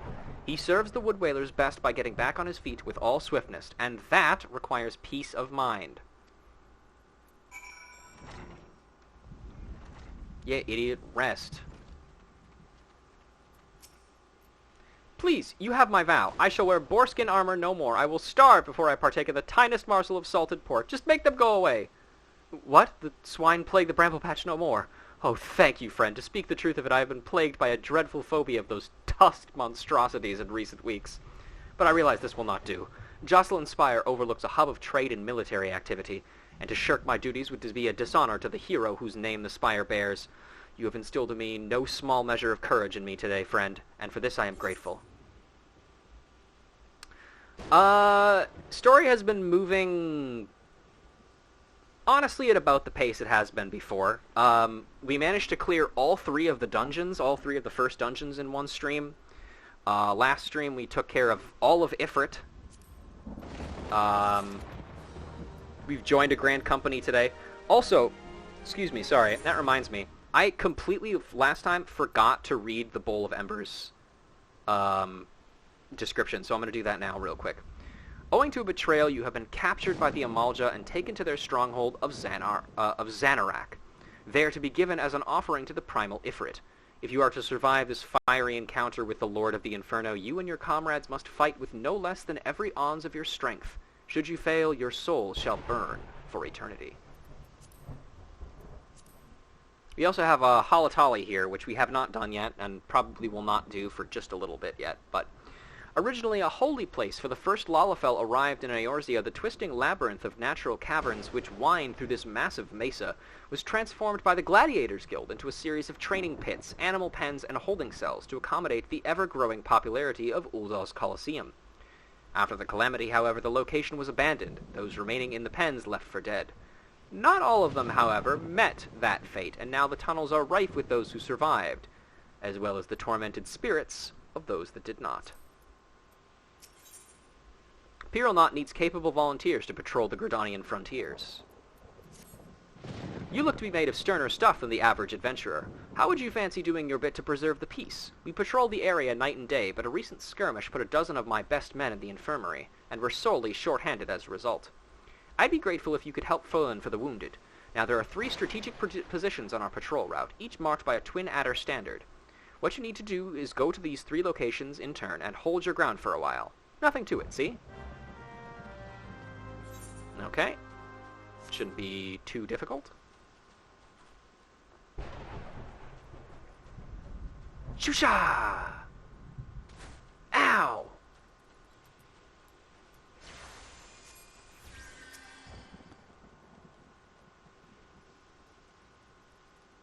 Hi, little monkey. How you doing? Are lemurs monkeys or primates or whatever? I don't think they are, but get the fucked, idiot.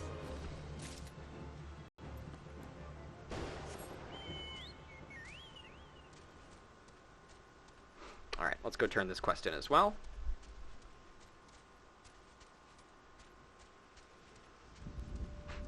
Yeah, it's tough. Especially considering that, you know, we've been running around with just Sprint with this character for essentially 24 plus hours. Also, I want to take this time to say thank you guys so much for sticking with me through all this, considering how slow this has been going, and will continue to be, because this is not speeding up by any means of the any stretch of the imagination. This is the 9th episode now of this series. And with each stream being about 4 hours, we have reached our, we have reached, 32 plus hours on this character. And we're only here. So, thank you guys for being with me for the long haul. And, I mean, hopefully you guys will continue to stick around to see how far we can get with this. Because I will say that after we get to the end of A Realm Reborn, specifically once we finish the first level 50 content that we can get to, there's probably going to be a bit of a lull in terms of, progressing. Because we have so much fucking shit to do, man. So much. It's just, there's so much. And oh, man. We are going to hit a little bit of a lull once we reach level 30, but considering that we're only on level 20 now, and I think this stuff really only goes up to, level... Or, excuse me, the next dungeon content, we're going to hit 2 dungeons before we hit level 30. There's a level 24 and a level 28 dungeon. And we'll have to get through both of those before we hit that lull. But, yeah, again, thank you guys very much. And thank you also for your kind words in the comments as well. Thank you ever so much. Now, all that remains is for us to wait and to pray for a bountiful catch. I shall have the wood whalers check for traps on the morrow. They are more than happy to do so, knowing that the meat will end up in their own bellies, like as not. But if I may be permitted to speak seriously for a moment, it is not an easy time to be a frontier sentry. Fearsome beasts abound in these parts, and there is the Imperial threat besides. Thus, I am glad that I, who cannot wield a sword, may yet play up my part by preparing hearty meals for those brave men and women who willingly endure hurts that simple folk like me might enjoy peace.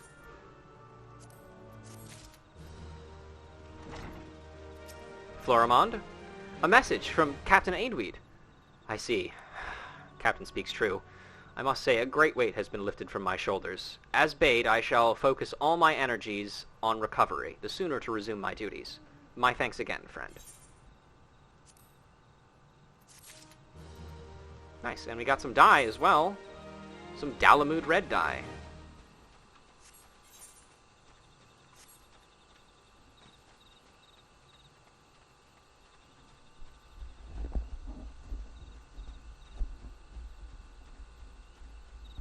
Alright, another Twin Adder Standard over here. You know what? I think this... I can't really tell, but this kind of looks like the back door to Gridania itself, almost.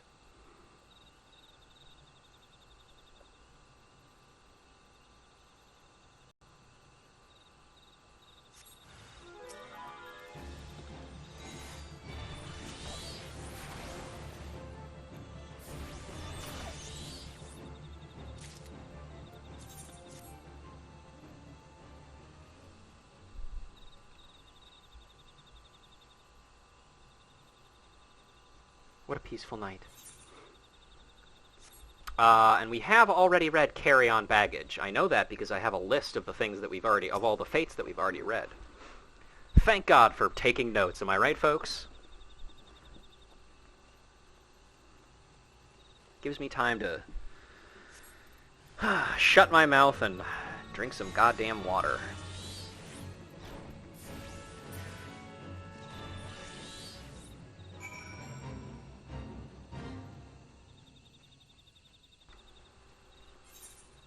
Damn, that shit goes down good. Fucking love water. Any water enjoyers in chat today? Sound off if you like water.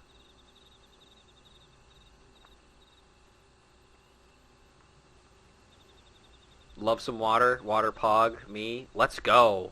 Hell yeah. You'll love to see it.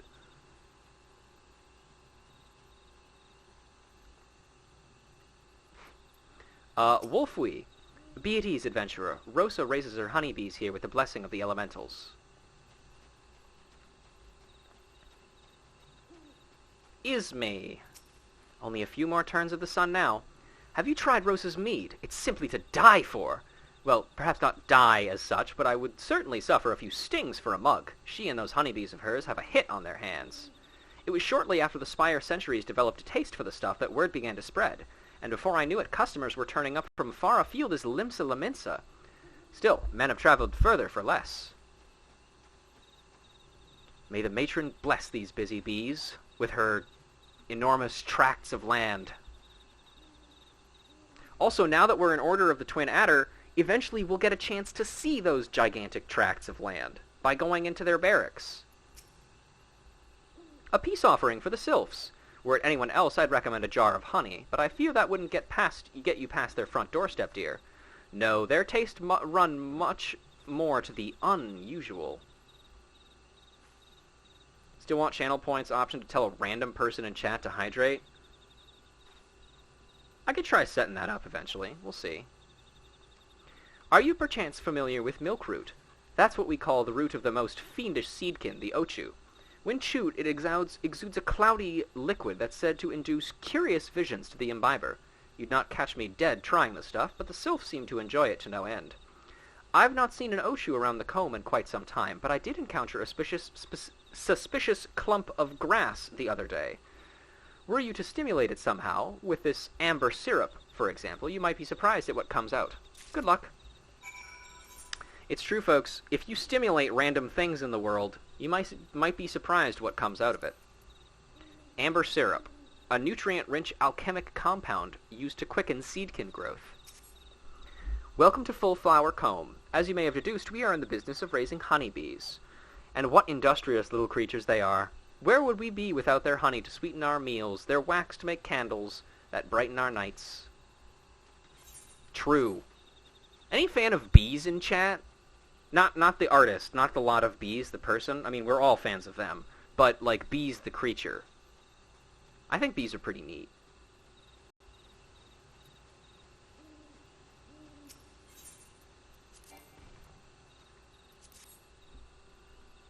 God, it's so good to see so many people of discerning taste in the chat today. So long as they aren't flying in my face, yeah, I get that. Get fucked, Ochu. Dumb idiot. Milk root. The thick white sap extracted from this ochu root has the power to grant its user wondrously terrible visions.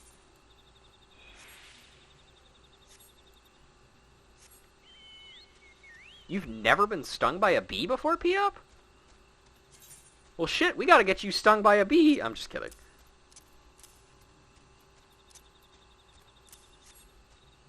Wouldn't that be funny if that was my answer? But no. I'm kind of surprised, but congrats, I guess. What the fuck? How have none of you been stung by bees? Otaku, I can understand. They're a neat. They live inside. Actually, you know what? Nico, I can also understand because Nico lives in Texas, and even bees don't want to be in Texas. Man, fuck you guys. Go out and get stung by bees. You should all be living your lives. Kids these days, doing things playing on their iPhones, not doing things like we did, like getting stung by bees out in the wilderness.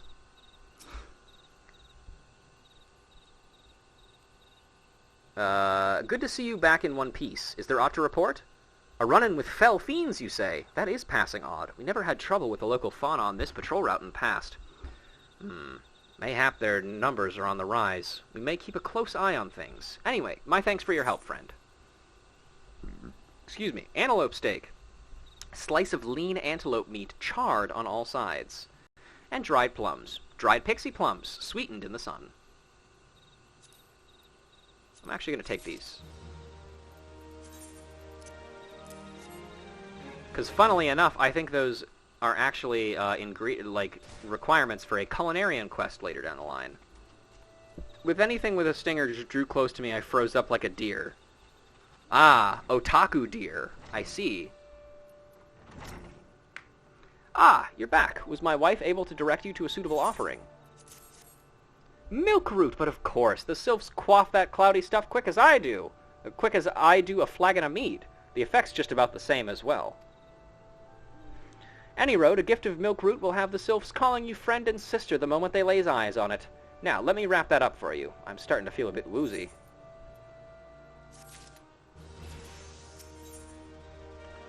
Rolf Hawthorne has gift-wrapped your offering in preparation for your journey to the sylphs' demesne. I've been stung by only one occasion, but it was on a multitude of bees. Ooh, that's no fun. You guys should do what Yungera did. Just run into a bunch of bees and just get stung a ton of times. It's fine. Live a little, you know? I've taken the liberty of wrapping your milk root well and good. This should keep it nice and fresh, not to mention spare you from that god's awful stench. The sylphs love the stuff, but me, I'd rather bury my nose in chocobo dung. I dare say the reek even rivals the breath of the morble that put an end to my adventuring days. But I can tell you that story another time. You've more important matters to attend to today, yes? The sylphs are an eccentric bunch, but I've shared their company enough to know that they're kind at heart. They'll not shun one whose intentions are true. May your parley be a fruitful one, friend, and do stop by on your return. There's a flagon of full flower mead with your name on it, if you'd regale me with your adventuring tales.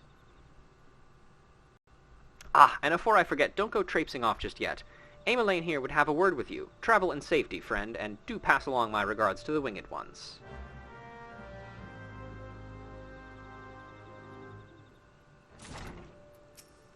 It's good to see your knowledge of Sylphic culture has matured. I see no reason to delay your mission any further, but I'm still going to ask to talk to you specifically. Upon your arrival at Little Solus, seek out a young sylph by the name of Comuxio. He has served as an intermediary between our peoples on many an occasion, and has a close ear of his tribe's elder. I see that Hawthorne has furnished you with some of the malodorous root the sylphs so adore. I have something of far greater import for you to deliver, a missive from the Elder Seedseer herself. To summarize the letter's contents in brief, it vouches for the integrity of our envoy, that would be you, and restates the Gridania's desire to maintain a harmonious relationship with our long-standing friends of the forest. The war with the Ixal has taken a toll on our resources. We can ill afford to get mired in another conflict. I need not impress upon you any further the importance of this mission. May the 12 see you return with good tidings. Alright, so we got Milk Root, this same description, letter to the Elder. An important missive penned by Seedseer Kani Senna and addressed to the Sylph Elder. Or to a Sylph Elder. Piop is secretly a Disney princess? I don't think there was ever a secret about it. I think it's just canon. Ah! I shan't get a wink of sleep until I find out who it was. Hear my tale, adventurer. Last night, upon returning from my patrol, I caught sight of a child playing atop the roof. Fearing for the little one safely, I called out, but the child promptly vanished. Now, we haven't received word of any missing children, but if there were even a chance... were it not for my duties here, I would be out searching right now. Might I trouble you to climb to the roof and investigate in my stead? Can't sing yet? That's okay. You don't need to be able to sing in order to be a Disney princess. You just need to be able to command animals, such as a druid might. Or a ranger, perhaps. A young leaf. At a glance, this tender green looked as if it could be from a Gishel green.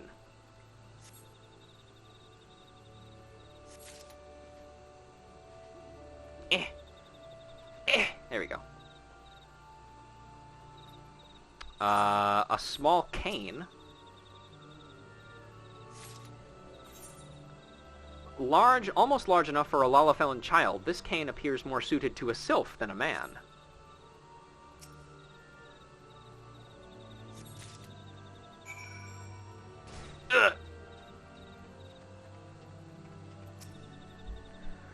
Ah, you have returned. Tell me all that you have learned. Well, I found this shit. Found this cane atop the roof, you see. 'Tis far too small for our use. I'd wager it belongs to one of the sylphs of Little Solus, the settlement to the east. Well, I suppose that solves this mystery. It would seem the child I saw was in fact a sylph, and I was so worried. At any rate, we should return the cane to its rightful owner. Please take it to a sylph named Delexia in Little Solus. She will know what to do with it. And while you are there, tell her in no uncertain terms that her people should not wander the forest at night. And also, let's start this transporter quest, shall we? Alright, where is our charge? There you are. Let's see. And we're taking you to Little Solus, which is where we're headed already. Come here! This one is so lost and lonely.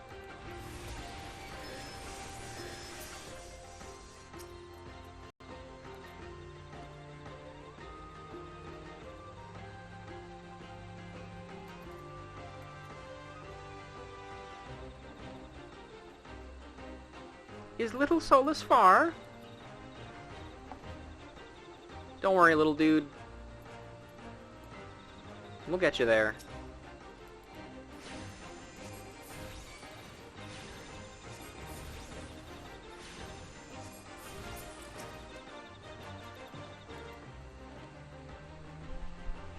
Keep it coming. We're almost there. This one should have never left the camp.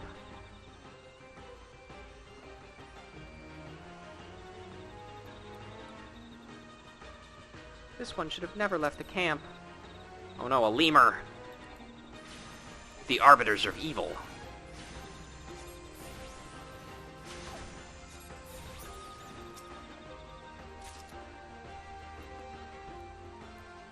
Also, progress 69. Let's go!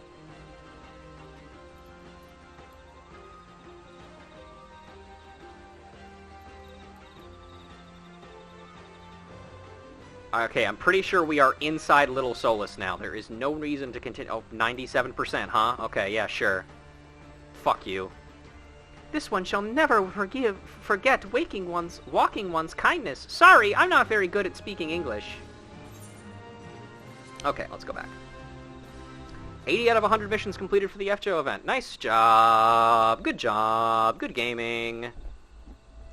Completed all that needs completing, have we? Then only one step remains, to collect your reward. Such passable diligence and general competence are exactly the qualities I admire most. Now that I am satisfied that you possess the necessary level of skill, feel free to peruse the guild laves I have available. I look forward to hearing of your future exploits. Alright, let's take a look at these. A guest for supper. 4 summers past, while on my morning walk through the forest, I had the misfortune of happening upon a coral claw trap. The jaws dug deep, preventing me from removing the foul contraption from my leg. I shouted for help for 3 straight bells, but this was soon after the calamity, and there were still few travelers in the area. Before long, the smell of my lifeblood soaked into the forest floor had attracted several hungry beasts, and I knew then that my end was nigh. I closed my eyes and began reciting my final prayer to the matron, when a keycurrent emerged from the trees, swiftly drove the beasts away and removed the trap. If it had not been for that kind creature, I surely would have perished that day, and ever since I have invited the keycurrent down from his hovel to dine at my cook fire.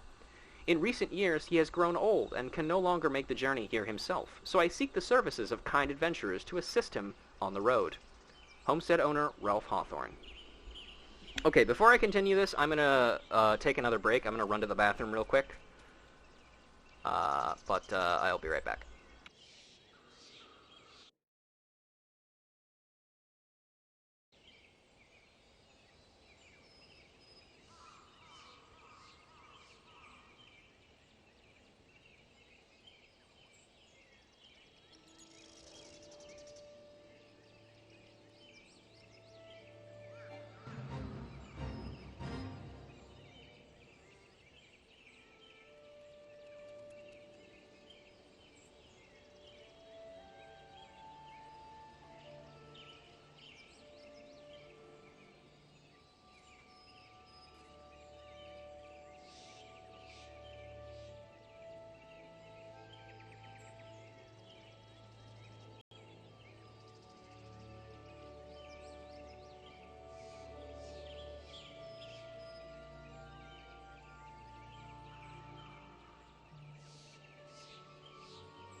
I'm back. Also, Piop, I 100% relate to that goal. If I could be just like a trophy husband, like a house husband, just living in a house, looking pretty and, I don't know, cooking for a hot wife for the rest of my life, that'd be the best, man. I just need to actually, like, be good at cooking. Because I haven't really tried much of that. I just need to do that, really. Anyway, stew for 2. Caps of red, good as dead. Caps of white, stew tonight. My mother taught me that rhyme to make sure I never mistakenly ate the poisonous red caps that grow throughout the Twelveswood. I also suppose she taught me so I'd bring home white caps for supper whenever I found them. While my duties here at the hut keep me from exploring the forest like I did when I was a girl, I still find that every now and then I crave a bowl of my mother's famous mushroom stew. My husband and I will pay a fair price for any white caps delivered to our home, but only if they have been hand-picked and not sliced clumsily from the ground with some brutish blade. Just learn to make cheesecake? That's a good idea. Isabel Hawthorne. Monkey business. A pack of lemurs from the North Shroud. Oh, also, on an update on the, hang on a sec. I gotta scroll up to find it, because I don't think I read it before.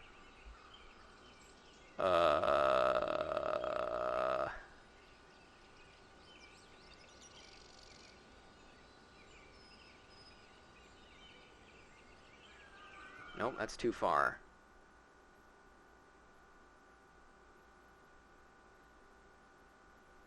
Yungera says, a lemur is a primate, but not a monkey. So this quest name is wrong. Pack of lemurs from the North Shroud and a pack of Opa-Opos, actually those might be monkeys, from the North Shroud, from South Shroud have both converged on Nine Ives in search of food, and now fight constantly over foraging rights. These scuffles often take place in or nearby populated areas, and have already caused injuries to livestock and one particularly unfortunate child. To restore balance to the area, the Wood Whalers seek volunteers to assist in thinning both packs, so that they may be compelled to return to the corners of the wood whence they came. Florimont, once again. Something in the mead. To add a wee kick to my world-famous mead, I always drop a few honeybee stingers into the bottles before applying the corks.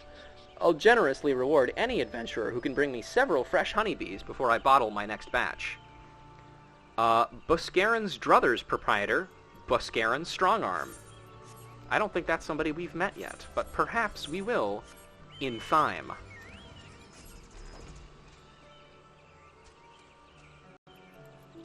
Also, yeah, we should kill these giant gnats as well.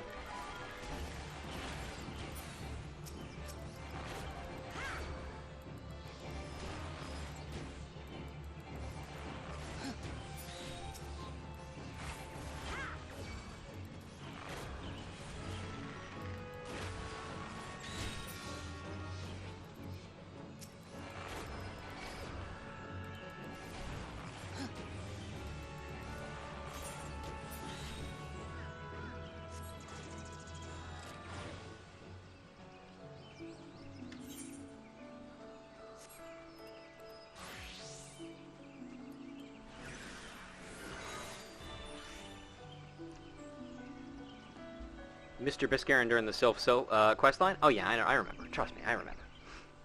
Delexia. What brings Walking One to the abode of these ones? Walking One brings Cain.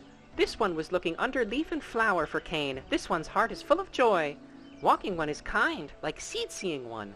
This one likes kind ones. This one will be friend to Kind One. Kind One has this one's word.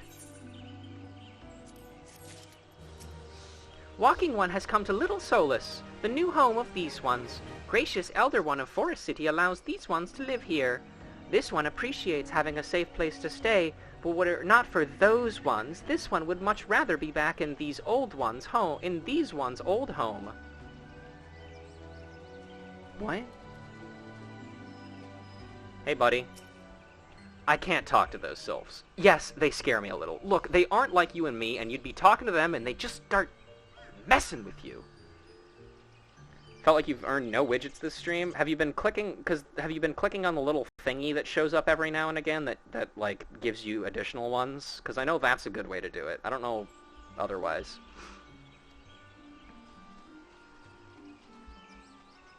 Alright, well, here we are in Little Solus.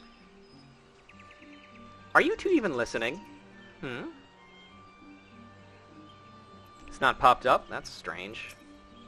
This one cannot follow Walking One's words. This one begins to feel sleepy.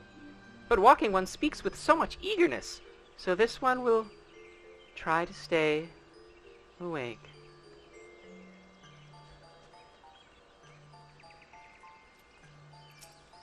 Milkroot is tasty and frees one's mind of care, but one must not partake too much, oh no! You just want to do your Bionicle fact? Oh, trust me, everybody wants Bionicle facts. But I've put a cap on it. You can only get Bionicle facts if you earn them, everybody. Tanoxia. Nothing gives these ones greater joys than playing tricks. One day, this one will play a trick so tricksy that even this one will be fooled. It will be this one's masterwork. Moxia. These ones play tricks for fun. Nasty ones play tricks to hurt. Is hurting other ones fun for nasty ones? The thought alone makes this one sad. Omixio. Steel ones come to the forest, cause much trouble to these ones. This one understands well the touched one's fears. What about a ghost trick, Sylph? That would be pretty tricksy. Oh shit, also I forgot to read something. Yet in trying to protect the forest, touched ones do more harm than any steel ones. This one cannot forgive touched ones for this. Oh, there's a Bionicle fact. Thank you, Emily. Well, here we go. Let's see. The great beings, aka the people who created everything and everyone in the Matoran universe, are actually members of the Glatorian race, which is the race that is the main focus of the last arc of Bionicle, which is also called Glatorian. Oh, and a Transformers fact. Man, the cup runneth over today. Let's see. Ah, yes, this is a follow-up to the one we had yesterday, where we talked about the, question and answer forum run by Vector Prime called Ask Vector Prime. Over the course of its runtime, it was also hosted by several guest hosts, namely Sideways, who was killed when a question that was asked for him was so stupid that it caused his head to explode. Grimlock, which went about as well as you expected. Swindle, who attempted to sell things to everybody. Transformers Animated Sentinel Prime, who resigned from his post after he realized he was talking to organics. Bayverse Bumblebee, who spoke, of course, completely in radio speak. The character named Psykill from the show GoBots, which is tangentially related to Transformers. Skybite, the shark who only spoke in haiku. And a spacefaring puckish rogue gal named Space Warp. All of which were very entertaining fronts. Medea. Do not be alarmed. The sylphs here at Little Solus are as of no mind to cause us harm. The sylphs you should fear are the ones who dwell in the northeast, in the woodlands tribe's homeland. I'm not privy to the details, but it appears some manner of quarrel has divided their people. I suggest you remain wary should you venture beyond the boundaries of the settlement. Let's see. Zachris. Sylphs are, by and large, a bright and happy kind of folk, but those who have left their homeland behind have grown nervous and wary. I would ask that you do nothing to startle them. Hey, could you make my shit work again? Thanks. Actually, I gotta sell things. Hang on. There you go. Amixia. This one is weaving cloth. All the pretty cloth that Walking One can see was made by these ones. These ones keep the ways of weaving a secret, but even if this one taught Walking One how to weave, this one doesn't think Walking One could make cloth in the same way. Maybe. I don't know. Laxio. Walking Ones may think this one's home is small, but this one has biggest home of all. The forest itself is this one's home. What does Walking One think of that? Walking One is not familiar to this one. This one does not trust strange Walking Ones. Strange dancing ones might be a different story, but this one expects no such thing. Walking One should go home and leave this one be. Alright, here we go. Let's just dance. Here we go. Let's do a little spin. Do a little spin. And that's it. This one would welcome Walking One who moves like these ones. If Walking One would talk to this one will answer. This one is a busy one, so Walking One should speak with quick tongue. God, voicing sylphs is awful. I'm almost glad that I'm the only one who has to do this. I don't want to subject anyone else to this. Walking One would bring gift to this one. Walking One is most kind. Here you go. Walking One brings Milkroot. Milkroot fills this one with great joy. This one loves doing hard drugs. This one gives thanks. Gives many, many thanks. Puff, puff, pass!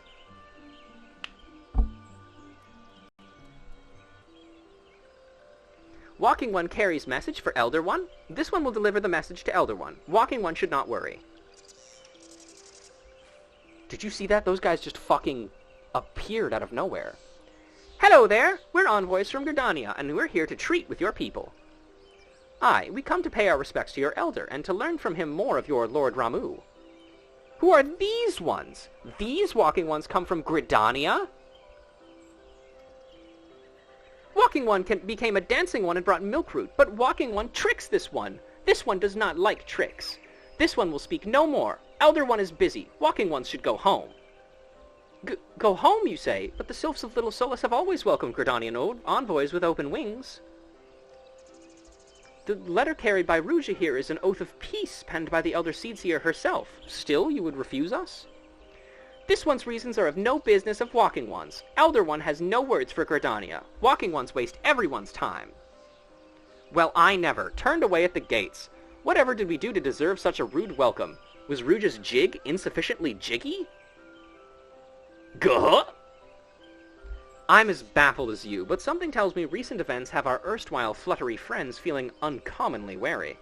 It would seem we've no choice but to ask around and see how we might earn their trust. Okay. Take a paralyzing potion. Ah, shit, I forgot to read those. I'll read this one. An unstable concoction which induces temporary loss of motor skills. Effective on most targets up to level 20. Kind Walking Ones, listening ones, and masked ones. Protect these ones. Protect Little Solus from nasty ones who would steal these ones home. Walking Ones are kind and strong, but these ones cannot rely on Walking Ones alone. No, all ones must work together. That one day these ones may return home. By virtue of the crystal trade, the Sylphs have maintained friendly terms with most every race in Eorzea. Alas, the appearance of Ramu has been a storm cloud over relations.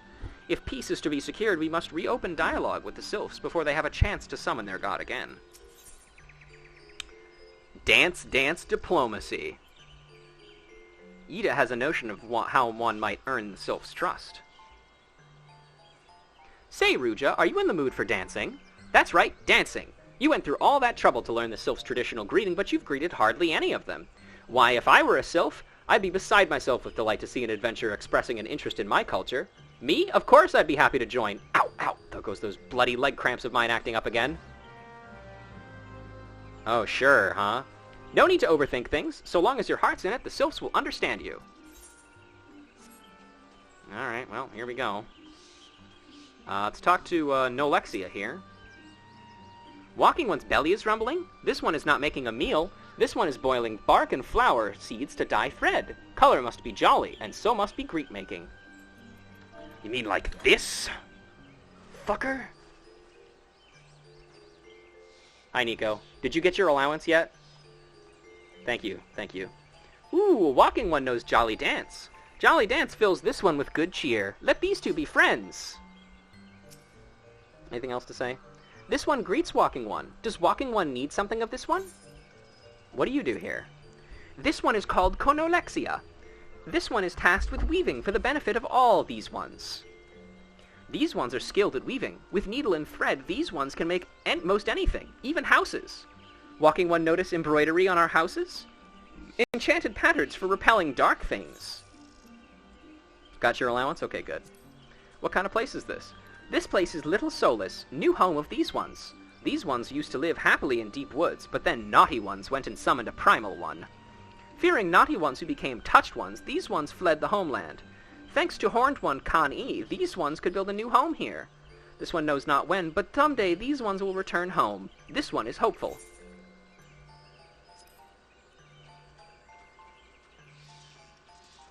Amexia, again. This one is weaving cloth. Walking one would know more. This one does not trust walking ones who do not show respect. The only way you will show respect is by spinning. Yes, like that. Good spin. Walking one would be friend to these one? This one is overjoyed, but this one keeps the ways of weaving a secret. Even if walking one learned the secret, walking one could not weave the same way.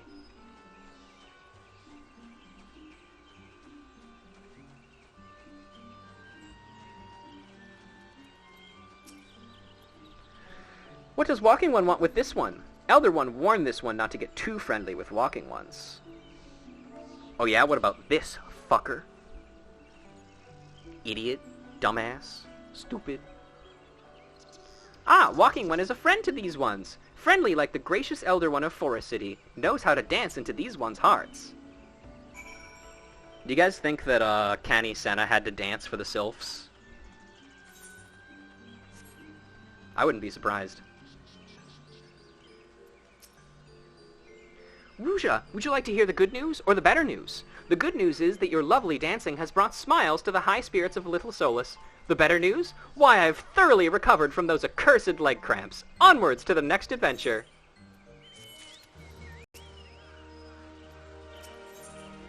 Papalymo has a notion of how you might endear yourself to the sylphs of Little Solus. Ruja, as an adventurer, you're no stranger to helping distressed folk, I'd wager. Tales of good deeds are quick to spread. The adventurer who comes to the aid of the local populace can go from stranger to hero overnight. No doubt you see what I'm getting at. The sylphs who make their home in Little Solus do so have been being driven from their woodland home. Surely they have their fair share of troubles. Seek out troubled sylphs and see what might be done to ease their worries. A sound plan, would you not say?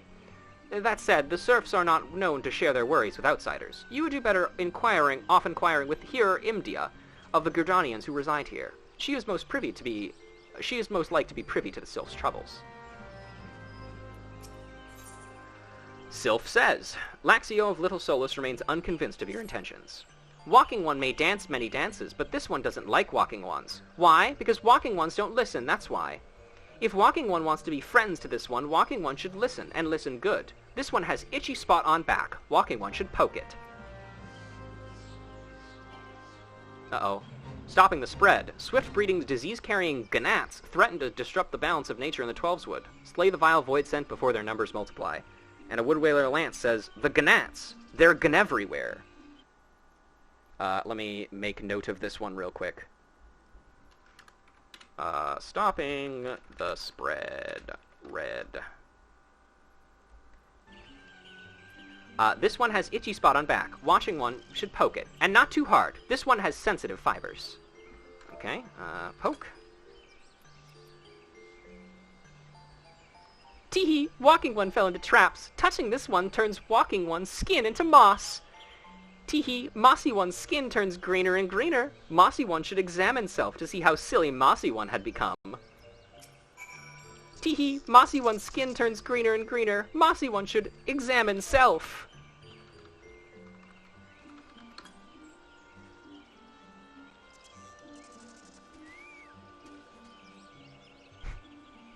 I see.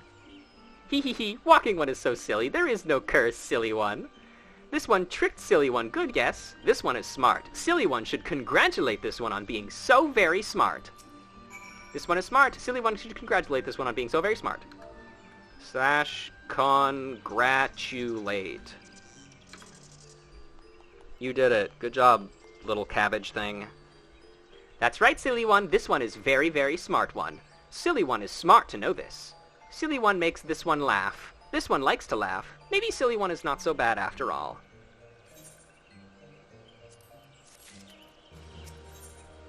Laxio the Sylph needs help to put down... I'm not going to say that because that looks like a slur. This one needs help. Please help this one. Vile ones called buzzing slurs think these ones are food. Attack these ones. Attack whenever these ones go into the forest to bathe in sunlight.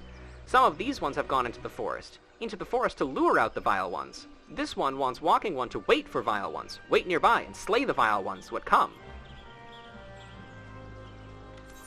And then we got something for Amixia over here. Amixia the Sylph would beseech an adventurer's assistance. Jesus. Oh, walking one, please listen. This one was frolicking in the forest, as this one likes to do, when nasty ones came huffing and puffing and charging. This one was so frightened. This one is too scared to go back into the forest. Walking one can make tusked ones go away, yes? This one would dance for joy. Tusked ones hide in bushes. Walking one should be careful. It does do that when you're talking about Slur.exe, the best character from Mega Man Battle Network. Praise be to the elementals. I cannot express how happy I am to see an adventurer with a truly gentle heart. The sylphs of Little Solus are sorely in need of aid. Pray, hear me out. Being a temporary settlement, Little Solus wants for amenities, not at least a stout set of defenses. Consequently, beasts from malms around are free to wander in and terrorize the hapless residents. The Ziz Gorlins and Gall Ganats that rose these parts especially troublesome, but slaying one of each should serve as a warning to the rest. Furthermore, perhaps you could gather 3 brownie bushes as well. They play an important role in sylphic culture. I do not claim to know the details, but what with such feral beasts prowling the forest, they are not easy to come by. When you are done with the deeds, seek out Kumuxio. He is slow to warm to outsiders, but your good intentions will not be lost on him. My own experience speaks to this. Alright, I think we're going to finish up this round of quests and then call it a day. Because my voice hurts and we've been at it for 4 hours. Get fucked.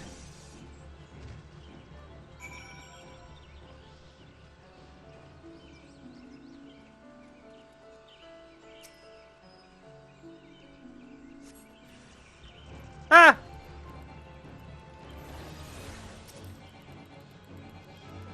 Not in line of sight, my ass. He's right fucking here.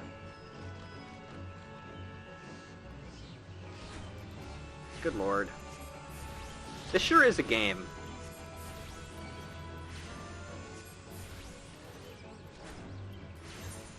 Oh, also there's another fate over here, protecting the patch. Respect the pouch. Respect it.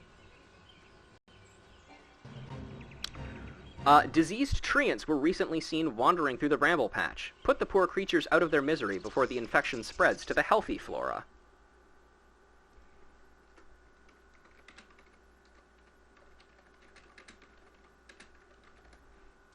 Get that done. There we go.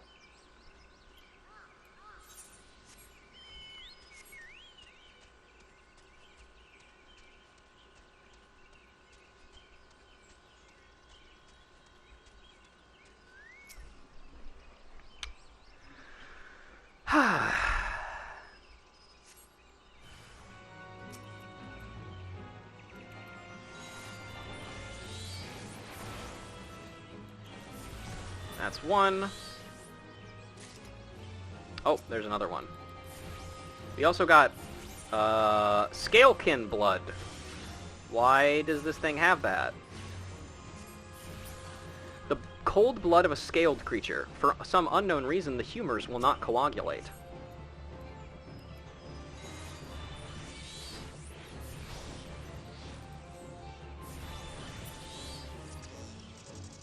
Are we done yet? No, of course not.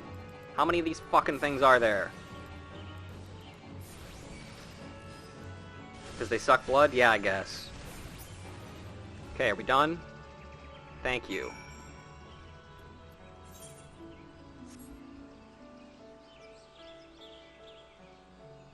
The use of humors implies that 14 goes by the humors theory? I guess. I don't know what that is. Please enlighten me. Brownie bush. Legend says that Eorzea was once inhabited by a race of tiny creatures called brownies, and they would use the spores of this particular mushroom to paint their faces for battle.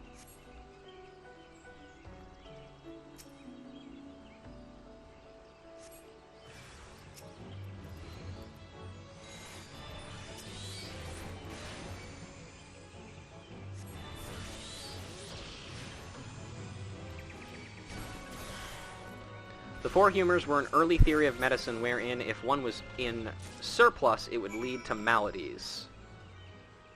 I see.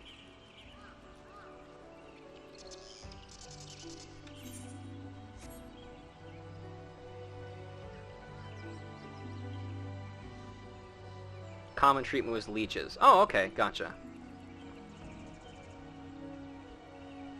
Interesting.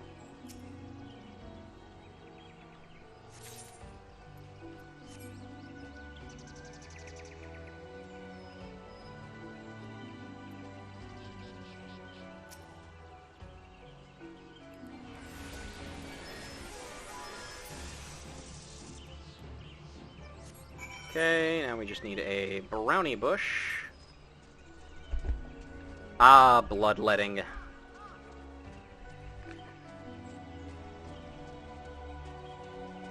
Easily one of the top 5 things that you do with blood. Remember that storm chick from Aleport, the one who tried to fire cannons at the things that weren't there? Yes, I do remember that. Good times. Ah, yes, that's right. She's probably a little lightheaded from all the blood that they sucked out of her.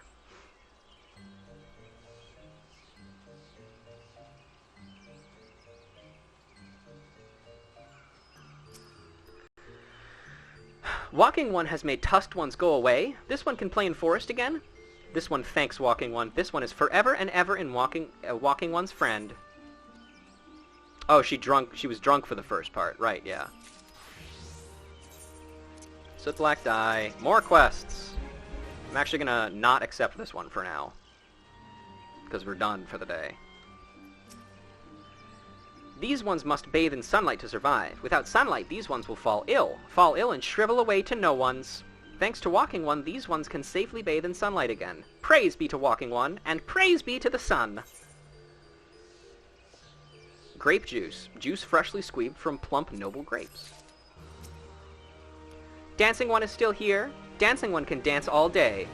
You can even leave your friends behind, because Dancing One's friends don't dance, and if Dancing One's friends don't dance, then they are no friends of this one.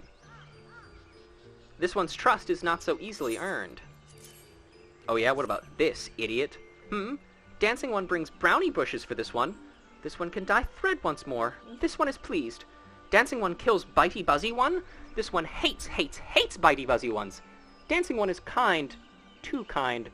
Many Walking Ones come to this one's abode, but few are friendly like Dancing One. Perhaps this one was wrong not to trust Dancing One after all.